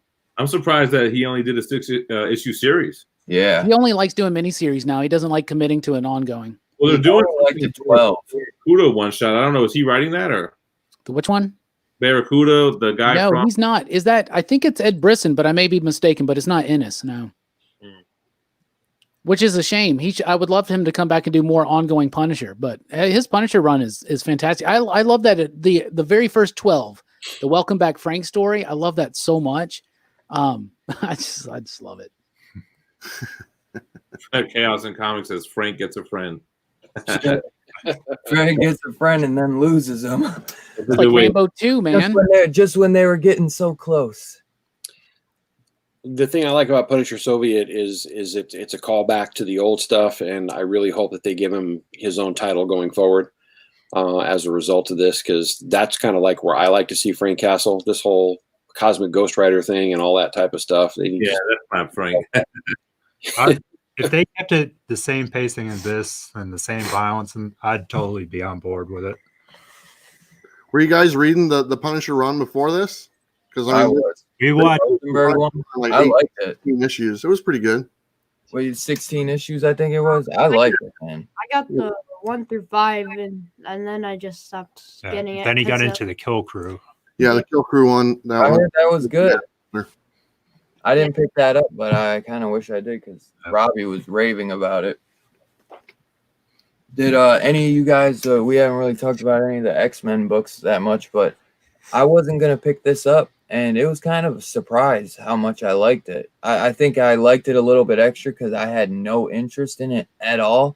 I wasn't even gonna pick it up, but my guy threw it in my stack, and I was like, I've been reading all the X-Men stuff, so I was like, I'll give it a shot because I thought it was gonna be a one shot, and then I found out it was an ongoing. I was like, you know what, I'll give it a shot, and I really liked it. I thought it was cool, all the sword stuff with Cable, because I like that Excalibur stuff growing up, like not Excalibur the series, like the the sword and sorcery stuff. Yeah. And I thought that was cool, like kind of switch up because he's always getting the guns and stuff. I thought that was kind of cool seeing him pull that big ass sword out that animal's paw or whatever. Matt borrowed my Punisher Soviet one, right? And like every time I would get a new issue, 2, 3, 4, 5, I was trying to put it away. I'm like, where the hell is the number 1 at? Like, I'm trying to figure out where to put it in the box. And he hits me up like, he's like, oh, I got that number 1. I was like, oh shit, that's where it is. I had to throw it off. Yeah, but that Cable one, it almost reminds me of like it's like an X-Force premise, right? Isn't it like putting together like a covert ops type of group? Yeah, I'm pretty sure. I really like the artwork. I think Cable is now trying to get a few people together, like Armor. He's dating Armor and Pixie right now, right? Did you notice that, right? Yep. I like that though. I thought that was kind of funny. Him and Armor. Cable was a much more fun book than I thought it would be. Yes, the artwork was really cool though. But everybody right now in Krakoa, they're acting really cultish and very overly happy. You know, we were talking about that. Me and my buddies were talking on a live stream last night about all the X-Men stuff. We're like, everybody's acting so weird. Like when you have friends that like first get into Scientology and you're like, what happened? And they tell you, you're like, oh, okay. In one of the recent issues of like, didn't like a bunch of main characters die? And they kind of like reborn, like they regrew them or whatever. Or was I tripping when I was reading that? In X-Men, they've done that with a number of the characters so far. But didn't they do it where Wolverine killed a few people? Or am I? Oh, Wolverine, yeah, the Wolverine book. Yeah. But he gets fooled and he kills Jean and he kills a few others. He pulls an old man Logan. Yeah, he pulled an old man Logan. And I was thinking, okay, they're just messing with his mind. But like, no, he really killed him and they just grew them back, no problem. See, I kind of really wasn't feeling that. See, when we were talking last night, we're like, here's the catch. This is what's going to happen. Because since they did the resurrection protocol, right? And you got 5 mutants, right? If one of those 5 mutants dies, that's over. But isn't that not true? Because isn't Professor X one of the 5? No, he's not. No, he's the guy that will like put the memories back into him. Yeah, using the Cerebro. But you need like what's Gold Balls and It's Hope and a few other people who even knows who they are, right? I thought it's 5 or is it 4? I thought it was 4. I'm not sure. I think it's the 5. Professor X died. I think it is. I think they're called the 5. The 5 brought him back. The first one to die. So what? Gene put the memories back in his head. Yeah, Gene was the one that did that. But if one of those 5, like if Gold Balls dies, no eggs. If Hope dies, nobody can sync their energies together. So we were talking about this last night. We already know, like it seems obvious, Mystique is going to probably get Sabretooth back, resurrect Destiny, and then kill one of the 5. And then because since they started the resurrection protocol, they've been killing these mutants left and right. Like they've been fine for decades. All of a sudden they're dying all the time, right? Yeah. And they're going to do something big where like something like that happens, and then oh man, now we can't bring them back. And like, then, what about Kate Pryde? Did they ever bring her back yet? Not yet. And here's something. My buddy Brooks said this last night, and I thought this was so profound, and I never thought about this. He says that Emma and Kate are working together and setting Sebastian up right now. So all this stuff about Kate not being able to go through the portals and Kate dying and not being able to come back, that's kind of part of like the way the story is structured, because Sebastian played his game really quick, right? And we know that his son Shinobi is not really cool with his dad. This is all set up against Sebastian. I guarantee it. I thought that was something profound he said last night. But yeah, I think that there's something crazy going on there. But I'm loving the X-Men book still. Me too. I only dropped one of them, and it was Excalibur. Did y'all read anybody? I know Bueller and Bob didn't, but anybody read Hellions? Because Hellions was way better than I thought it would be. I wasn't gonna get it, and now I am because I heard it was actually really good. I had no interest in it, just like Cable, but now I'm gonna get it. Jim, you liked it, right? I watched your video. You liked it, right? Because I'm a huge Cable. What? I'm a huge. I can't think of his damn name. What did you say, Jim? Alex. Hellions is better than Cable. Yeah, absolutely. Oh, you thought so? Oh, wow. Oh, yeah. I'm excited for that now then. Hellions was my number 2 book of this week, man. It's a similar type of book, right? It's kind of like a Suicide Squad type of vibe where like the mutants that are getting a little too crazy, Mr. Sinister is going to round them up and do something with them. I don't know what he's going to do. By the way, why does the Quiet Council think that's the good idea to just give them to Sinister? It's kind of like we don't want to deal with them. Let's just let Sinister deal with them. Yeah, these are characters I do not care about, except for Psylocke, obviously, and I'm becoming more of a Sinister fan because of this stuff. Well, Havoc's okay. So I thought Hellions was supposed to kind of be like the sequel to Fallen Angels, or it's the next Quanon stuff, but it's not really a sequel to it. Right. Okay. Yeah, you don't really need to know anything that happened, right, with Fallen Angels to get. Yeah. No, unless they get into the Apoth stuff or whatever. But I thought it was good because Sinister is going to do something crazy in the future issues of X-Men. Got to start making new mutants out of like the whole Rasputin 4 thing, and start making those engineered mutants or whatever. Yeah, those like chimeras or whatever, right? Yeah. Dude, that's gonna be sick. Oh, yeah. Before I forget, I've been meaning to ask somebody, what is up with the old man Cable at the end of this? Well, we don't know. We That's got to what read I issue was 2. like, What were you saying, Bob? What happened in Wolverine 2? Cable Wolverine 2 came out. Did anything like Sabretooth was on the main cover? So did they bring Sabretooth back in that issue? I mean, I didn't get to read it, so I didn't know if anything big really happened. That's not Sabretooth. Are you talking about on Hellions? No. I saw Sabretooth on the cover of Wolverine 2. Oh, Or did that not come out this month? I It saw did, but It came out, but I don't. Was Sabretooth in it? no, that's just a cover. Okay, that's why I was wondering. I didn't read it, so I didn't know. I didn't get my books this week. But what was Bob saying? Bob was saying something. All I was saying is that I didn't pick up the Cable book because Cable was like probably my least favorite character inside of the whole Fallen Angels piece, and that Fallen Angel piece really dropped. You know, it fell off for me, so I wasn't too excited about. I can't pick up everything, and so I didn't even pick up the Cable book. Yeah, I think Okay. I like Fallen Angels way better than I like Excalibur. I mean, Excalibur's got some cool pages here or there, but overall, like, only thing good about Excalibur is the Apocalypse stuff. yeah. Same. It's the only thing that kept me on for 6 issues. Will's really digging the X-Force. Yeah. Yeah. X-Force is dope. X-Force is dope. What's your favorite? What's everyone's favorite Dawn of X title? Probably X-Force. Yeah. Marauder was my favorite, but then it went up to X-Force. And it's close. It's close between X-Force and X-Men right now. Yeah, that's where I'm at. I think I do like X-Force better, though, but I think those two are my favorite titles. X-Force has been consistently amazing the entire time. Yeah. I like Marauders a lot. You know, a lot was going strong, but I'd say the main title X-Men is the one that I've been liking the most. I would go with X-Men right now because of the last few issues in particular. Like since that Crucible issue and then this Brute stuff, like, oh man. Yeah. That Crucible issue was awesome. You can't read X-Men without reading New Mutants almost. Yeah, I mean, I like New Mutants. well, see, the New Mutants is okay, but like that's where they get the King Egg. But even if you didn't read that, like it just shows up and they explain everything in that last issue of X-Men. Because in New Mutants, it's just a thing, you know, but New Mutants is kind of fizzling lately for me, though. I still like New Mutants, though. I do too, but it's just I like the first arc better. Yeah. And then like after all the first, like there was 2 stories going on, and once everyone came back from space, and once they came back from Alabama or wherever. Yeah. Now this storyline is, I think they're kind of setting stuff up, but I was like, oh, I don't know. I just didn't. I didn't. The Alabama storyline was good, but it felt like the pacing was really like I don't know, slow on that whole story. Yeah. Probably because it was actually. I just it was interjected with the Hickman story, right? Yeah. In the trades, they the trades. In the trades, they put them together.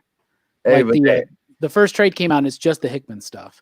Really? Yeah. Whoa. It's just the Hickman story in the first trade, and the second trade is going to be the Glob armor stuff. Hey, that's the one. That's the one. That's probably the best way to read it too. I think the best ones are X-Men, X-Force, and Marauders. Those are the 3 strongest, though. Oh yeah, I But Hellions, if it continues on, it's going to be cool too. Wow, yeah, Sinister running a team. I was gonna say King of Nowhere came out last month, didn't it? No, it was this month. Was it? Yeah, it was the first week. Shit, what did you guys think of that? I thought it was weird. It was weird as hell. But Maxwell Price, the writer of Ice Cream Man, I was highly anticipating this one, and the artwork was just totally. I've never read anything by like done by Tyler Jenkins. I forget, it shows something that he did in the back by Matt Kint and Tyler Jenkins. Grass Kings. Yeah, Grass Kings. Read that? I've never read it. Yeah, but the artwork was trippy as hell, man. Did you read this one, Jim? Jim's gone, buddy. Oh no, I think. I know. Hey, but actually, I got to dip real quick, man. But thanks for having me on, and nice to talk to everybody. Oh, of course, boss. I appreciate you coming and hanging out with us, man. It was always good, and you're always welcome, man. Appreciate it, man. It's the only reason we're doing this because of you. You're the one that started it, so we're just continuing it. But thanks for hanging out, guys. Hey, Jim. Appreciate it. Hey, Jim, real quick. Do me a favor. I got a video coming out tomorrow called "The Second Best Comic Book Room in the World." Yeah, my pleasure.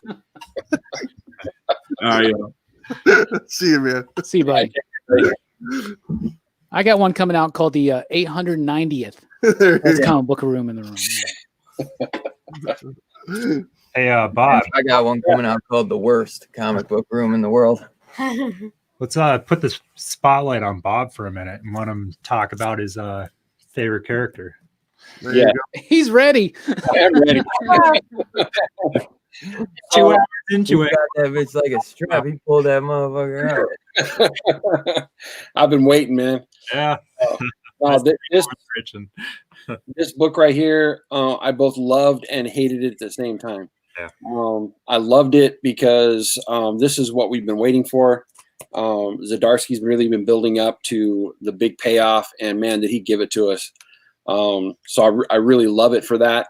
I hate it because now it's not bi-monthly anymore. All of a sudden, this great story comes out. Now I'm having to wait a whole month to get to the next issue. So I was really pissed off about that. But this issue where all hell breaks loose inside of Hell's Kitchen, I was blown away.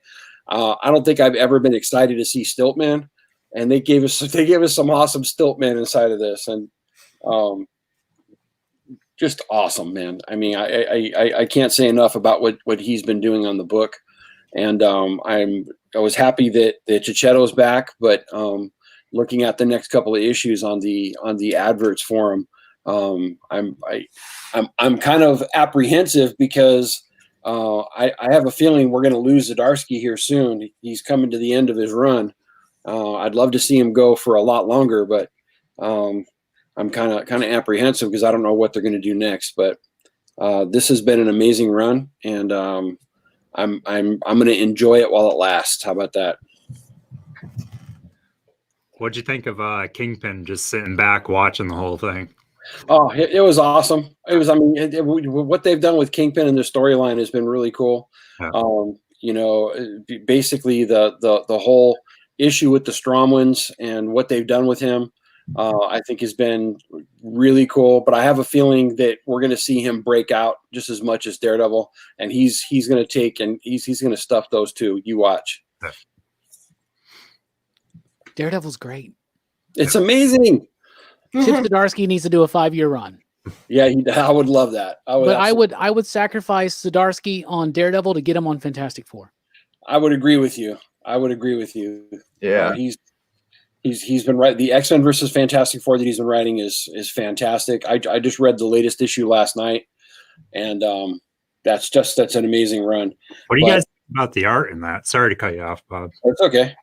The art in which one? The newest issue of X-Men Fantastic Four. Yeah. Did you think it was a little cartoonish, or? I'm not a huge Dotson fan, so you're not going to have me excited about it in the first place. Huh. I mean, it works for what it is, but in that book, it's the writing for sure. If they had another artist on it, I would say that you'd be witnessing something very special. But it almost seemed like it was rushed. It was, kind of. It was rushed. Yeah. Like if you look at Dotson's typical work, it's rushed. But I'm with Bob. I'm not really a big Dotson fan. He's kind of a cheesecake artist, Yeah. There's a lot of like TNA type stuff. So I thought that was weird that they put him on this book, but it's serviceable. It's working. It's getting the job done, and it's not like his style's not like sticking out or anything like that. But it has felt rushed for sure. Yeah. His wife's on the book as well, right? Yeah, she's like his inker, I believe. Yeah. Terry and Rachel, yeah. But it definitely leaves you wanting more as for when you look at the artwork, and especially when you see some amazing visuals that could have popped even more, like those Doombot Sentinels at the end. Come on, man. When you look at the last issue of Venom and look at what Mark Bagley did in that book, I would have loved to have seen Bagley do the treatment on this book. I think it would have been amazing. That'd be cool. You're right. The last page with the Doom Sentinels was a little doofy looking. It was. Especially compared to issue 2's ending. Exactly. But really good read. I'm really enjoying that series. And I agree with you. I think Zdarsky would kill it on a Fantastic Four book. He's already halfway there because he did Marvel 2-in-1, and that was half a Fantastic Four book. Yeah. And he did a great job on that one, too. For sure. They need to give him the Doom book, man. Stop playing around. They just need to cancel the Doom book. Doom doesn't need his own book. Doom's Marvel's greatest villain. He doesn't need his own book. I hate villains that have their own books. That's just me. That's a personal thing. They never pan out well. They never. Yeah, Will was reading the newest Doctor Doom, and then he kind of started losing interest in it. See, and I'm sad that we lost Jim now because Jim likes that Doctor Doom book, and I don't understand that. I know he does. He likes that book. He does. A lot of people don't like it, but I know I hate that book, man, so much. It pisses me off, man. Doom eating tacos in a hoodie. It's not Doom. That's not Doctor Doom. Chip Zdarsky knows how to write Doctor Doom. Yes. Absolutely. Does Bueller have another book he wants to talk about? Have you only mentioned one book, Bueller? Yeah, I got one real fast, and nobody's talked about this, and this kind of caught me off guard, and it was kind of my introduction to this character, even though it's been around for a little while. But Spider-Man Noir, Yeah. one. I didn't know anything about this character one bit besides what I saw in that movie, that animated movie that Nicolas Cage was playing this character. And but I love this book, and the artwork in it is so good. Just the use of the color and everything, and it's like an old time crime novel type thing, and I enjoyed it. So I was surprised. I'm going to stick with this one. I don't know how many issues this series is, but it looks good. The story reads well, and I enjoy it. 6 issues. There you go. Go for it. Heck yeah. It's either 5 or 6. Yeah. They use colors at like the perfect time in that one. I like how it's mostly in black and white, and then they just put it in like where it's like needed. It's effective, isn't it? Because when it says noir, I expect it to be noir style, unlike the freaking grim Fantastic Four one. Yeah. Calm down. That was a great book. What are you talking It about? was, but it wasn't grim style, or it wasn't noir style. Because it wasn't. Yeah, I thought it was going to be a noir book too, but it was different, right? But it was still a good issue. I bought it because of Jerry Duggan, because I'm a big fan of him. Well, Ron Garney's artwork is good in it too. But back to the Spider-Man Noir, Juan Ferreira, his art is amazing. Yeah. Bueller, did you read the Killmonger book? Killmonger. I It was think a 5-issue Killmonger series. By Brian Hill. I have it. Holy shit, read that's my favorite Brian. Besides American Carnage, that's like one of my favorite. Brian Hill's a great writer. I mean, Fallen Angels, I didn't like that much. He was the writer of that, but He slayed Killmonger. Juan was the artist on that one as well. Yeah. I forgot The art about on that book is amazing, man. Huh. Oh, I want to yeah. see him on a Blade book. That's Like, the I one wanna where see him on a Blade. right? Oh my god, that would be amazing. What's that, Bob? That's the one where you brought Kingpin into it, right? Which one? The Killmonger? Killmonger. Yes. Yes. Yeah. Okay. That was an amazing run. It was like the origin of the Killmonger, and it was cool because they kind of took the classic Black Panther Killmonger and merged it with the Michael B. Jordan Killmonger, and they made it work. Because usually when they turn a villain into the cinematic version of it, like it's kind of dumb. Like look at all the hoops they went through to make Nick Fury look like Samuel L. Jackson in the 616, right? Like, so it's his son and the other one's the Watcher now. And what? It's so confusing. But the way they did that Killmonger book was so good. So if you like the artwork on Spider-Man Noir, check out that Killmonger book. And he even did an arc with Brisson on Old Man Logan. That was the first time I saw his artwork. He does those double page spreads, the action scenes.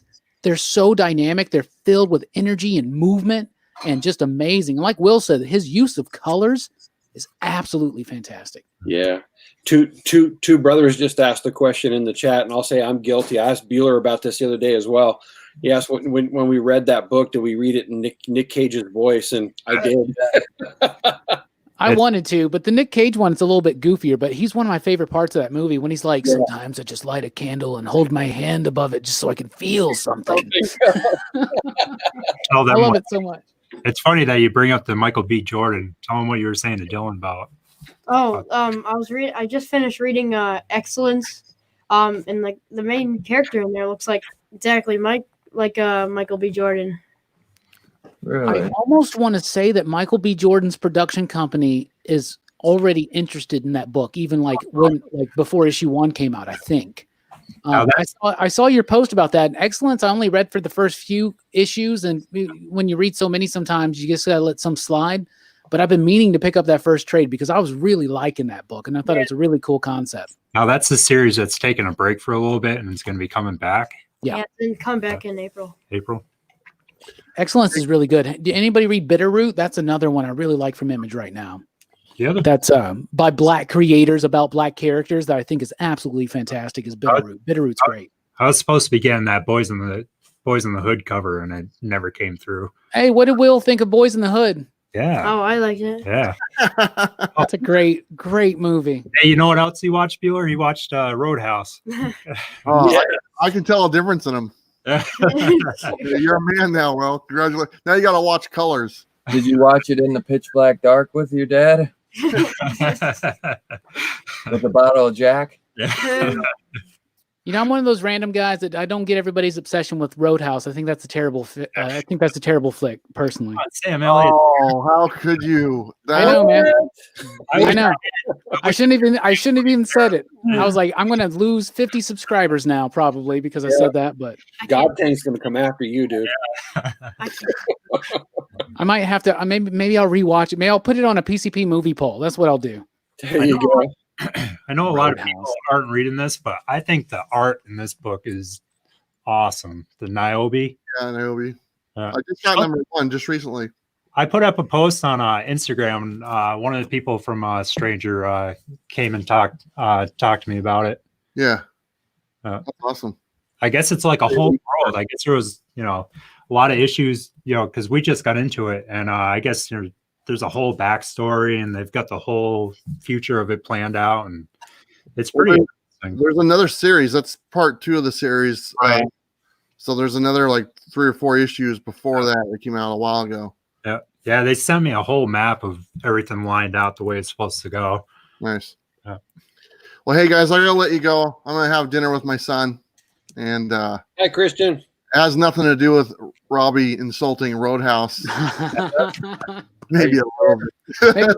Hey Dylan, maybe Dylan can set up a watch through a Roadhouse with me, you, and Bueller. Right? That would be awesome. That would be funny. What? Dylan, thanks for having me on, man. I appreciate it. Course, man. Dude, thanks for joining, man. It's always great to have you, man. Well, I appreciate that. Hopefully we can do this next month. Hey, just make sure you put your seatbelt on for Sunday. Oh, I'm ready. Oh, yeah. Trust me. I'm not going there empty-handed. I'm ready to go. All right, guys. Have a good one. All right, boys. Have a good night. So I have to get going myself, but I wanted to mention 2 books this month that were amazing, both Alienated and The Plunge. Yeah, I like. I'm really loving Alienated. I think it's. The book 1 was great, but book 2, I thought was just a cut above. Yeah. So well done. And same thing with The Plunge. I really liked issue number 1. And it just went batshit bonkers in the second book, and I loved it. So I don't know if you guys have been reading those at all, but I read all those Hill House books. Anything horror, pretty much Will grabs it. Hell yeah. That's awesome stuff. They were great books. One was better than 2. Yeah. Dylan, I really appreciate you having me on, man. Dude, as always, man. We know you're a big art guy, and glad you could make it. Well, what you got? I wanted to know how this story was, and we picked this up before it was on Comic Tom's hot list, but it's the Peach Momoko one. But oh yeah, the Peach Momoko cover for Spider Woman. Yeah, that's but awesome I wanted to know how it was like. Damn, that looks dope. I didn't even read that. I definitely like the Peach Momoko stuff. The Spider Woman book was, it's good, but it was anticlimactic. It really didn't go anywhere. You kind of had this storyline going, and it goes back to the past, and kind of like I don't know. I just didn't get a feeling that they knew what they wanted to do with it. Is kind of what it is. So I will pick up issue 2.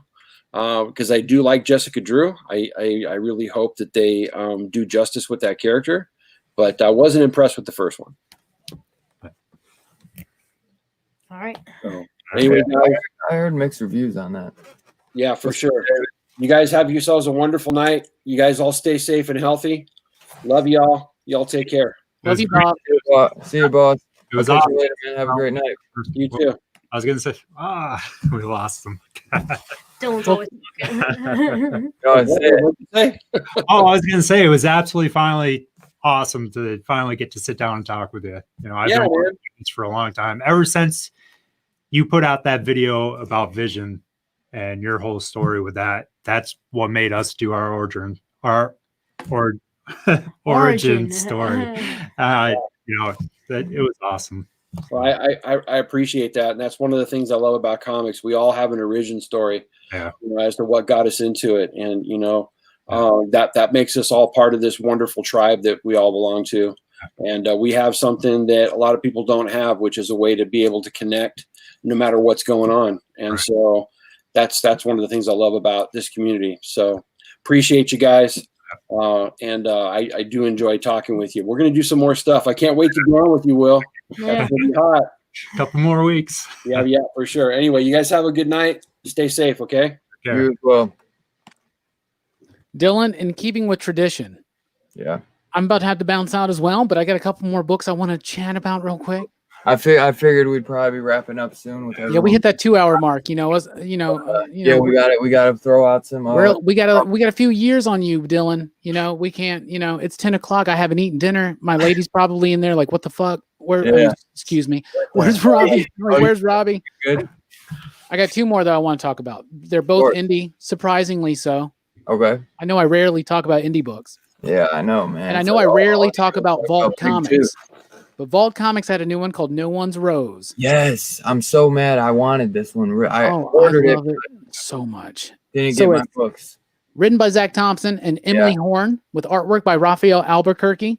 And we got Raul Angulo on the coloring and Hassan Ansman El Hal on the lettering. And if I know we're all comic book YouTubers, and I love my channel and I love y'all's channel and even Bueller and Bob and of course Jim, but the best comic book YouTube channel is Strip Panel Naked, and that's Hassan Ansman El Hal's YouTube channel.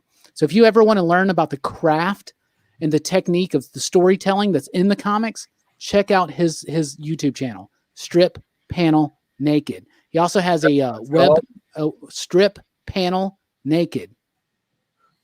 Oh my god. Check it out. It's so good, and you'll learn so I just much. subscribed him. Hassan is such a great dude. He also does the magazine Panel by Panel, which is a digital magazine that's all about comics, and it's amazing. It's like over 100 pages every month. They usually highlight one indie comic. Sometimes they even do a mainstream comic, like they did Strange Adventures, they did Immortal Hulk, and you get really deep into what the comic books mean thematically and how they're made technique-wise. Amazing stuff. Pay attention to the lettering in this book. This dude is a top-notch creator. No One's Rose was really cool. So it's a new genre that Emily and Zach are creating called solar punk, right? Did anybody else read this? I have it on my poll, but I didn't get my books this week. So you know how there's looking forward to it. okay. So it's a post-apocalyptic book. The world has ended. Climate change and all kinds of different factors have come in, and humanity's down to like 30,000 people, right? And all the plant life has died out. And usually what you have is something that comes out of this like cyberpunk. It's like Blade Runner or something like that. You get this technological driven society that's like dirty and gritty and grimy, right? But this is solar punk. And so what this one does is they figure out a way to genetically engineer plant life, and they build this giant super tree that's a super oxygenator. Now, all of the surviving remnants of humanity live in this globe with this one big tree in the middle of it, right? Let me see if I can find a good page of it. There it is right there. See? Damn. That looks like some great artwork. It is. The artwork is really, really cool. And the characters are great. And it really focuses on these two characters right there, a brother, sister. And so in this world, there's an upper level and a lower level, right? And this is something so what happens is all their technology is based on like vegetation and plant life and stuff like that. So it's a really cool, hopeful vision of where technology could get us, especially post-apocalyptic in that kind of a setting. But just like a great sci-fi story set in the future, there's a lower class and there's an upper class, and there's this like class war that's going on and all kinds of crazy stuff. The artwork is great. The concept is great. It's a really, really cool book. And I had so much fun with this one. And it's great world building as well. And they even have like a very Hickman-esque explaino info dump type thing. Doesn't that look like a Hickman thing? Yeah. But it's really, really cool. The other one is from Dark Horse, and it's X-Ray Robot. I read this one, and I wanted to get. I passed on it because I thought it was like it was a continuation of something like like a world, like they've already established the world of that. But I liked the previews when I read it. It was really cool. Yeah, this is something completely brand new, and it's by Michael Allred and Laura Allred. And Mike Allred has a very retro, cool, poppy, clean, fresh style, and I love it. So it's this dude. He's trying to like explore other dimensions. So he invents this robot that can go through other dimensions, and somehow he winds up sinking himself into the robot. Yeah. But Mike Allred's the cat that did Madman. Madman was what's like that? is it like a world that's already established, just new characters? No, completely new book. I don't know where the hell I got that from. Then I saw something in the solicits where it was like, so I don't know. No, this is something new. Now Mike Allred has built this whole world with the Madman property. Okay, that was an indie book that was super popular in the 90s, and Kevin Smith was a big fan of Madman. And in fact, I know you guys are Kevin Smith fans, everybody here. Oh yeah. And so in the the movie Chasing Amy, all the artwork for Bluntman and Chronic, that's Mike Allred. Shit. And Mike Allred's in the movie too. But dude, such a great book. It's fun, it's wild, it's wacky, it's weird, it's absurd, it's psychedelic.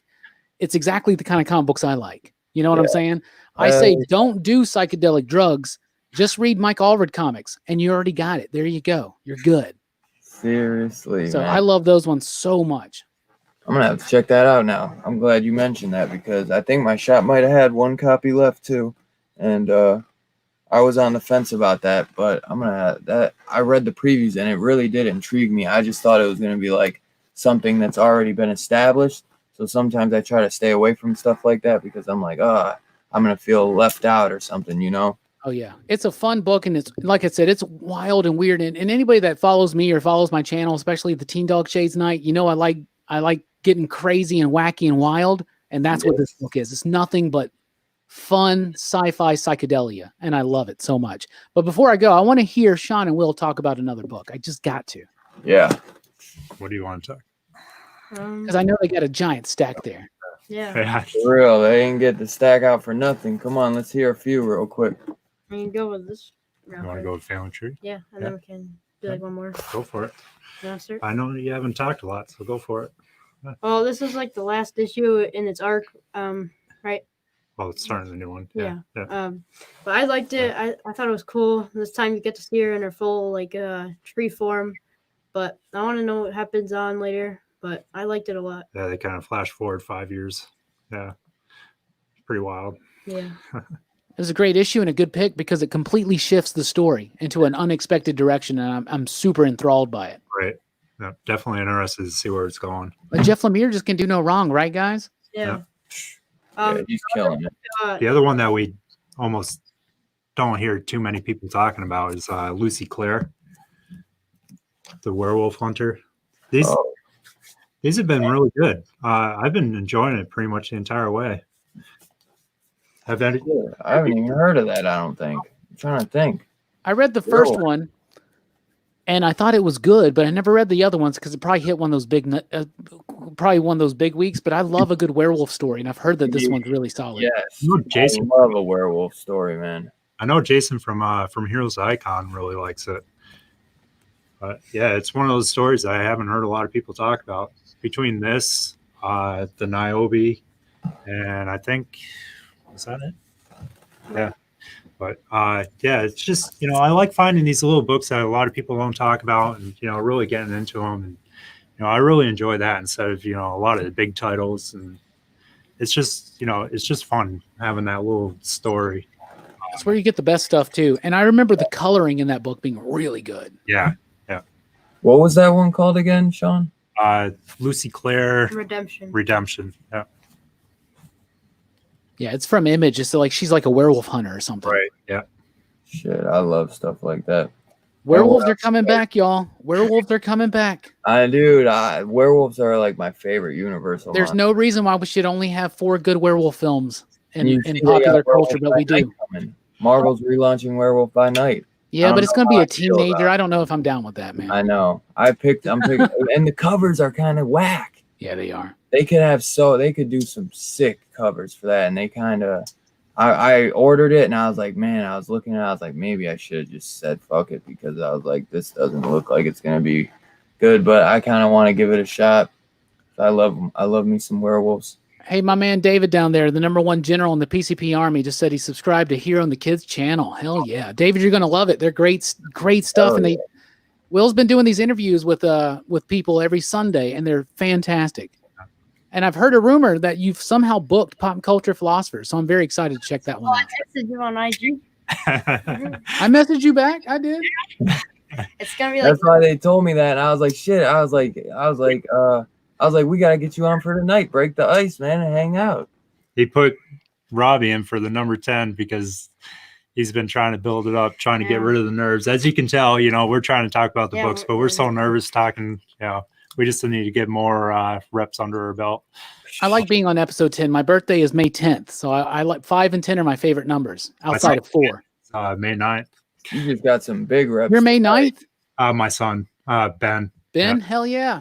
Tauruses unite. Tell him I said Tauruses unite. But the last book, when we saw the preview for this, we saw a variant cover, and we thought we knew what the homage was, and you're the only one that actually knew it. But we knew it, but we didn't say it when we did our video. No. But the Full Metal Jacket. Yeah. I like that cover. Right when you said it, I was like, God damn it. We were going through a whole list of stuff, and God, I showed him that movie not too long ago, and it just didn't even pop into my head when he said it.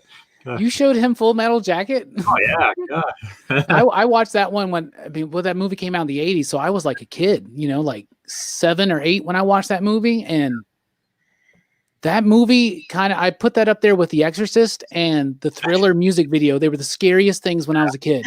And it was none of the war stuff. It was all the stuff in like the boot camp with the drill sergeant and Vincent D'Onofrio's character and the jelly donut. Oh my God. The part when he's in the bathroom at the end and he's just totally lost it. Yeah. Jelly oh my God. Such a good movie and such a great cover. Yeah. That book was so that I forgot about it, and that was one I wanted to talk about. So thank you for bringing that up. I had it in my box. That was one I put in my box. That's probably one of DC's best books of the month, I think. Yeah. Oh, I would have said that and Batman were the best books of the month. Yeah. Flash 750 was actually good too. I was really impressed by that one. Yeah, it was better than I thought, but I still wasn't like. Did you get that penguin cover yet, Dylan? Nope. We got one. If you want one, you can pay me. You do? Yeah, I can send you a PayPal invoice. I can send you a penguin one. We got other stuff, by the way, held for you.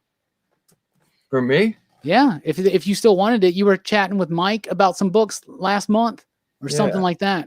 I'll let you know. When I go in tomorrow, I'll send you a message. I didn't know he held them. I think we have that Undone by Blood variant if you want it. The one that they got behind them. The one that Will has behind his shoulder. Yeah. And when I'm one of my paydays, I'll send you a PayPal or whatever. Yeah, do it, man. Did you guys like Outlawed? Yeah, I like that a lot. I thought it was really good. Yeah, I got the wraparound and then the 1 in 25. Oh, I didn't pick that. That book was good. 25 on the left. This one. That's what I was. Yeah, that looks awesome, dude. It was a fun book. It's going to set up a lot of cool, interesting directions for the champions. It sets up that new Warriors book, which seems a little silly, but it's got Night Thrasher in it, so I'm going to read it. Yeah, he's looking forward to the champions one. Yeah. Yeah, I didn't pick that Outlawed up. I actually think I'm going to drop Miles Morales just because I got so much going on, and I was like, well, don't worry. Miles dropped you. Yeah. No, you're not getting it this month, man. Don't worry. Yeah. They all dropped me. I was kind of disappointed with Transformers. The Transformers Terminator. It's still one of the best covers of the month, though. Yeah. That cover's fire, but I hate it. I thought the book was so stupid. But whatever. Skynet's the good guy. Yeah. I didn't read it. I just remember you said that, and I was like, "What?"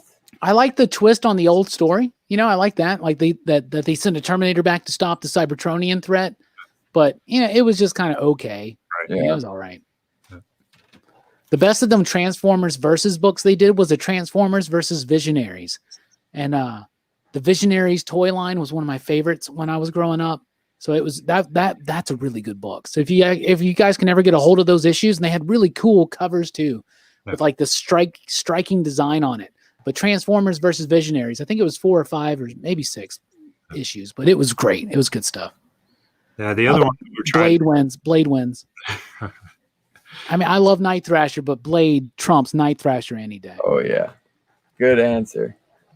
What were you saying? I was going to say the other one that we want to dig our teeth into is Planetary. We're missing like 8 issues, just like oddball in between. Planetary is one of the best comic books ever. Me and my homie Jelani did a Comics Revisited episode on that. So when you guys, you were there on the premiere. I remember that. Again, Jason from Heroes to Icons, really enjoys that as well. And both of you guys sort of what got me into starting to look for those and hunting them down. Yeah, and they're easier to find than other things because it's something that it's highly regarded, but they haven't made a movie or anything, so you can still find them. Yeah, I got the whole run, and I love it. It took 10 years for that whole thing to come out. So people were complaining about Doomsday Clock, and I'm like, I waited 1 year between the final, the last 2 issues of Planetary, so I don't want to hear nothing. Oh my god. The other one that I was looking forward to that they skipped this month was the Skull Digger. Another Jeff Lemire. It's a great book. Yeah. Now, unfortunately, we're probably gonna have to wait even longer. Well, now you can just catch up. Yeah. Yeah, I wonder how long this shit's gonna take. How long it's gonna be till we get books from Diamond. I bet May or June. That's what my gut instincts tell me. Yeah. I've been on this on the retail side for a while, and it just feels like I don't know. I think that this I think it's not. I don't think this stuff's going to level off for a couple months. Because I think some people are just now really starting to take it as seriously as they should. Probably. Yeah. I said it before.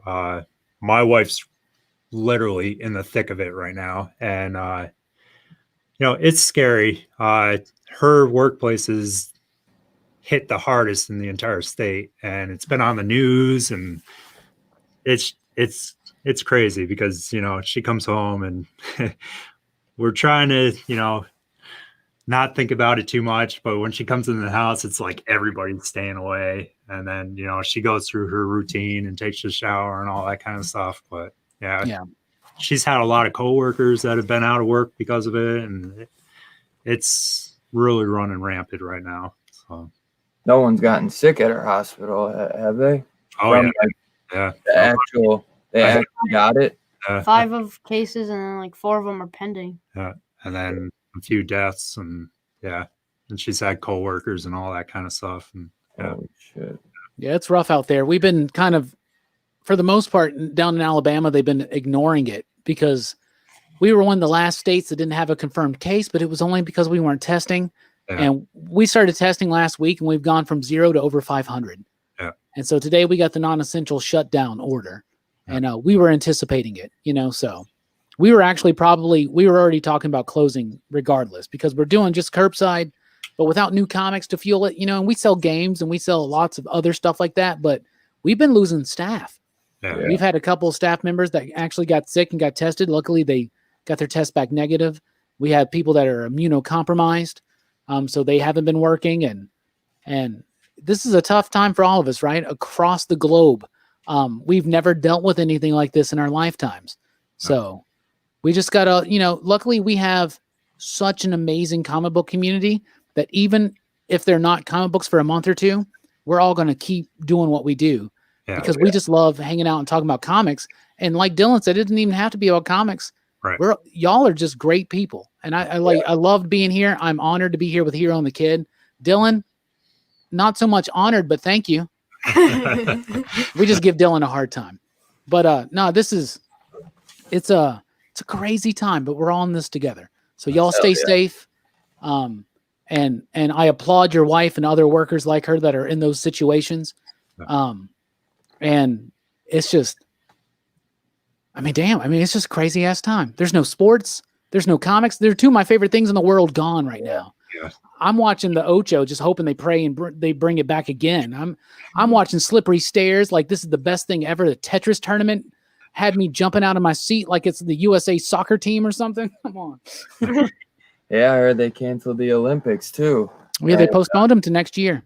Dude, when they canceled like shut down the NBA and all that stuff, I knew that's when I took it serious, because I was like, they don't just shut down billion-dollar corporations for some little flu, or you know what I'm saying? They had the flu out and they never shut us down. We had the flu years ago that was killing people. They've never shut down. But once I saw that, I was like, I've been taking the proper precautions ever since.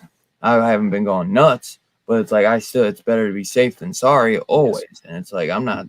When they shut down the NBA, and then they canceled the NCAA tournament, and then they postponed baseball. No March Madness. Like that Wednesday at the shop, I looked at my employees and I was like, I'm not trying to scare anybody, but Diamond's a month away from shutting down. Yeah. Because you could just see it coming, because they're not going to throw away billions of dollars like that. Right. You know, so that was the moment where I was like, this is going to get pretty serious. So everybody just take care of yourselves and stay home if you can. Yeah. And for those of you that are out there working essential jobs, especially in like the health service and all that stuff, my hat's off to you, because that's hardcore stuff. Dude, because I work at the gas station, so I'm still dealing with a lot of people, which is scary for me. But when I talk to like nurses and stuff, and I'm like, holy shit, like I commend the hell out of you guys. Like you guys are really in the thick of it. Like my wife, wow. A speech therapist, so she worked with traumatic brain injury, stroke victims, all that kind of stuff. And she's just right now, because they can't do a lot of the one-on-one, she's helping out all over every department, from housekeeping all the way up to the nurses. And it's it's something. She's working almost every day, putting in crazy hours, and I really appreciate it. So do we. Yeah. Seriously. You're Well, we had a fun show. We ended on a somber moment. people like Will's mom and your wife are the heroes right now. You know, they're the real life heroes. Yeah. I got to thank you guys so much for having us on. You know, it was last minute. I didn't think I was going to do it. And, I've been nervous. This is the greatest thing. So he was nervous, and Will was like, no, we got to do it. I was like, come on, let's do it. Let's break the ice. I was like, yeah, I know he's been in a lot of your Sunday streams that you do, because, a lot of people, they would say when me and you were doing streams, like a lot of people I talked to, they're like, I didn't know who Robbie was. I was like, you didn't know who Robbie was? I was like, get the hell out of here. Stop playing. I was like, Robbie does the best damn weekly videos out of like in the damn community. You better get hip to him. Like, it wasn't a lot. It was just like my buddy Perry. I don't know if you know Perry. He like didn't know who you were. And I could not believe it. Yeah, he pops in my live streams now every once in a while. Yeah. Then I might have got Hero. Hero might have found out about him because of you. We got to do another one of those Saturday streams eventually, man. Well, when I named the channel, we didn't think we were going to be a comic book focused channel. So it's Pop Culture Philosophers. So maybe, some people don't, we don't have comics in the channel name, but neither does Hero and the Kid.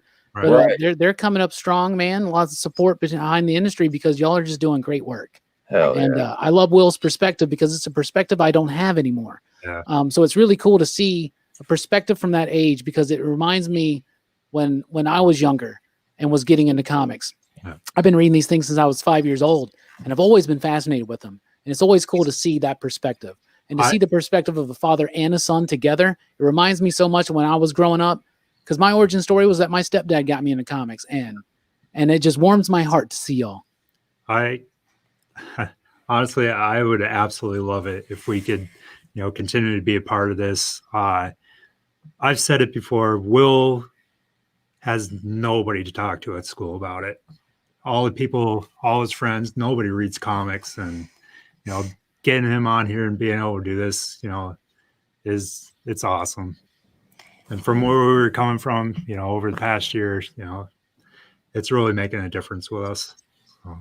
And just like Dylan said, like how he was a little nervous, I just started getting comfortable, like when the 5 of us were on, and then he brings on Jim Mint, and I'm like nervous for like 40 minutes, and now it starts opening, and now I told Sean, and I was like, Shuey, let's keep it. I was like, because Jem usually will be like, he'll tell me up front, he'll be like, I probably might not be able to make it. I'm busy. And I could tell the way he was talking with me today. He sent the email.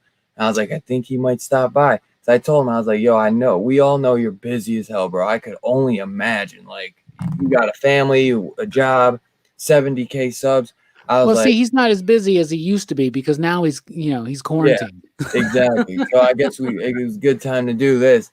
Get him in there for a really quick hour. So it was great to have him, man. And I always told Will, because he Jem and Comic Tom, and I know you were some of the guys, and Bueller were some of the guys we always wanted to do streams with.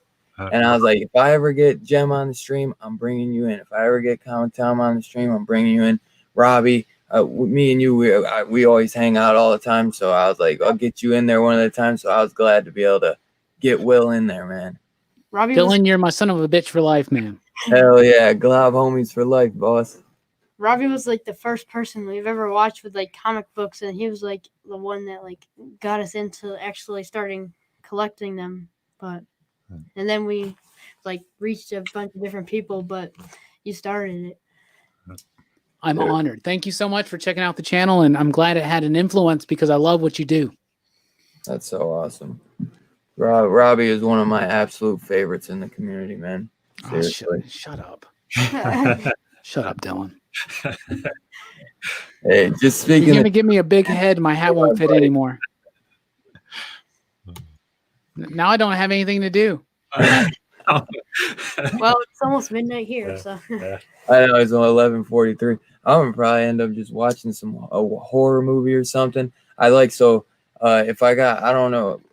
We're watching Insidious tomorrow for Fright Night, but we gotta set up something with me and you where we can watch like an old school horror movie, or even something 70s and the 80s or something. I'd like to do something. I'm about to have time, man. Yeah, exactly. So we will definitely stay in. I was thinking about, I was thinking about coming on tomorrow night. Then when I saw that it was Insidious, I haven't even seen that movie yet, so I'm definitely not going to watch it for the first time with you misfits. I know it was our buddy TK's pick this month, or this week at least, or this time. So we should do like Abbott and Costello meet Frankenstein. That would be dope. I have that one, I think, too, on Blu-ray. Me too. I'd love to do that. I haven't seen that one in a while. I haven't seen that since we used to watch that with my Jiddu. It's one of my favorites, man. My grandfather who passed away, but them horror movies every time it's horror. What was I gonna say? So I was surprised though TK picked Insidious, because I was like, damn, because he was like Twilight Zone maybe, but he was thinking of the TV show. Like he's like, maybe we'll watch a couple episodes, and he's like, let's just do Insidious. I was like, okay, so I guess we're not sticking to like the 70s, 80s movies So before I thought we were gonna just stick to like 70s, 80s, and 90s. I was like, I didn't know we were gonna. It really doesn't matter. We can watch anything, but I was surprised he picked Insidious. That was just the way I was surprised by that. I haven't seen it in so long, so I'm down to watch it. But it's funny, when I was a kid, my father got me to watch Twilight Zone for the first time, the movie. Yeah. And I had nightmares forever from Dan Aykroyd ripping his face off. Yes. I love that Twilight Zone movie, man. Me too. Every time I'd be in the car, my father would be like, you want to see something scary? Man, I love Evil Dead. I love Evil Dead, the third one. I've been watching Army of Darkness. Army of Darkness. I love that one. I love. Oh yeah, Scarpad wants to do Buckaroo Banzai. That would be a fun rewatch too. It's not horror, but Buckaroo Banzai watch through would be fun. It would be cool. Like if we watch, I know he would love to watch. I guarantee it, Abbott and Costello with Frankenstein, because he loves the classic stuff like me as well. Have he says Abbott and Costello meet anything, and I agree. Yeah. Abbott and Costello meet the Mummy is one I really like that I think kind of underappreciated. I'm bummed because I don't have the Mummy and Invisible Man. The Invisible Man. Those, I don't think. Yeah. The Invisible Man one's good too, but the Mummy one's really solid. I gotta see if I have that. I don't think I do. I'm kind of bummed I don't. If I don't, so I wanted to have all those. You better get on Amazon right now. Yeah. Before they stop shipping. I had all of them, and I returned the big box set, and I should have just kept it. I switched it out for the essential because my mom was like, "Oh, we could use some money," so I was like, got half of the money back because it was like $100 box set, and I got just the. I was like, who knows when I'll ever watch these? I should have just kept it. I should have kept it out. I really was kind of mad at myself for doing it because I was like, I should have just gave her cash, and I don't know. I didn't have cash at the time, so I was like, shit. One day I'll get it again, though. Everything you lose, you'll see again one day. Yeah. I just, because that's what I was like, it was more mad. I was more mad because I was like, damn, me, one of these days, Robbie's going to want to watch one of these, and the ones he's going to want to watch are going to be probably the ones I don't have now or something. I was like, shoot. Yeah, I'm going to pick a really random, I'm going to pick a really obscure Abbott Costello movie. That's what I'm going to do. Yeah. We'll want to ask a question. Did you guys ever watch Werewolf in London? Oh yeah. The one from like the 40s? Which one? Or the one from the 30s? No, the what is it, 70s or 80s? Yeah. American Werewolf in London, the Yeah. John Landis film. Yeah. Oh, when I said there were only 4 good werewolf movies, it's American Werewolf in London, The Howling, The Wolfman, and Curse of the Werewolf from Hammer. Yeah. So I love that movie so much. Rick Baker, his makeup effects. Oh yeah. Oh my God. Monster Squad. Wolfman's got nards. Yeah. Yeah, I got like Frankenstein meets the Wolfman, House of Frankenstein, House of Dracula, and Abbott and Costello meets Frankenstein. Yeah, Monster Squad's one of my favorite movies of all time. I should have fucking kept them because I could have just ganked the discs. When I first showed them Monster Squad, they watched it every day for the longest time. See you later, Band-Aid breath. Oh, what was that? I can't think of it. Oh, that wolf had gonads or whatever. Wolf nuts or what was it? Nards, man. And Will already said that. All right, I got to go. My lady's probably like, where the hell? I'm expecting my hamburger Like, soon. dinner, I reheated dinner 3 goddamn times, right? Yo, thanks for hanging out as long as you did. I was glad that we could because I know last time I rushed out so quick and I felt bad. I was like, Friday, I'm going to make sure I got nothing planned so that we could hang out as long as possible because, man, I look forward to this every month, man. So I've only done it once, but as soon as we said we were going to start it up, I really was looking forward to this because I love hanging out with you, Robbie. I love hanging out with Bueller, Bob, all of them, and it was cool to get Jem on there. I was really glad to be able to kind of tell Jem that, you know, the reason me and you kind of were able to grow a friendship is because of that show. Like, you might have just noticed my name in the chat, but that was how we kind of met, you know, face to face or in a way, you know what I mean? So it's really and I've been doing these things on the channel where I've been doing streams with other YouTubers, just kind of just chatting, especially during all this coronavirus stuff. So we got to have you on the show soon. Yeah. Oh, no doubt. I saw you had 90 on there. So that was super fun. He was like 45 minutes late, but he's got a newborn, so I understand, I guess. You like the Army of Darkness comics before you go? They're okay. Yeah. I like them, but they're not amazing. I want them to be better than they actually are, especially like there was an Army of Darkness versus the Reanimator. Yeah. By the way, we lost Stuart Gordon yesterday. He passed away. Did we? I was just watching Bride of Reanimator today. Yeah, Stuart Gordon passed away, so yeah, that sucks. But yeah, Reanimator was great. From Beyond, Dolls is a Stuart Gordon movie that I absolutely love. And of course, he was the writer of Honey, I Shrunk the Kids, which is completely the opposite of those other films. Did you see Rick Moranis is coming out of retirement finally? Oh, it's creepy. If anything will bring him out, it's Ghostbusters, right? Yeah, people understand. That's it. I don't remember. I love that one. That's a Wes Craven film. I love that one. I can't recall the year. That could have been late. Probably like 93 or 94. I was gonna say I think it is 90s. It's before Scream, so maybe it's like 93, 92, 93, 94, somewhere around there. I was gonna say late 80s, early 90s. I'll say though before you go, I like these the myth Jim Henson Storyteller Ghosts. I thought this was it wasn't like amazing, but I still liked it. It was a little creepy with the milling. And then, you know, as always, I got to shout out Middle West, man. This was absolutely an awesome issue, and everything going on with them trying to get their plan going. It was really fun. Yeah, I was telling Dylan that he has to watch the old Storyteller TV show. Yeah. I love Jim Henson stuff, man. I love it. You'll like that one then. Yeah, I'm gonna have to. I probably watched a few when I was a kid, but I want to watch that, man, real bad. Might watch some of that and some Ozark tonight if I can't find a good horror movie to watch. I'm gonna go watch some Picard. I think I gotta get caught up on that. Out, so I want to binge them now. I saw the first episode that they were doing for free, and I can't wait to watch that whole thing. Hell yeah.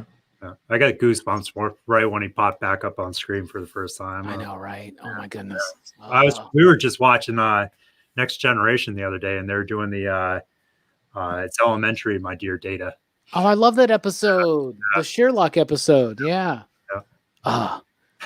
There's like a good holodeck episode every single season of TNG, pretty much. Yeah. That one's a great one. That's the one where Moriarty like realizes that he's oh God. I love that one so much.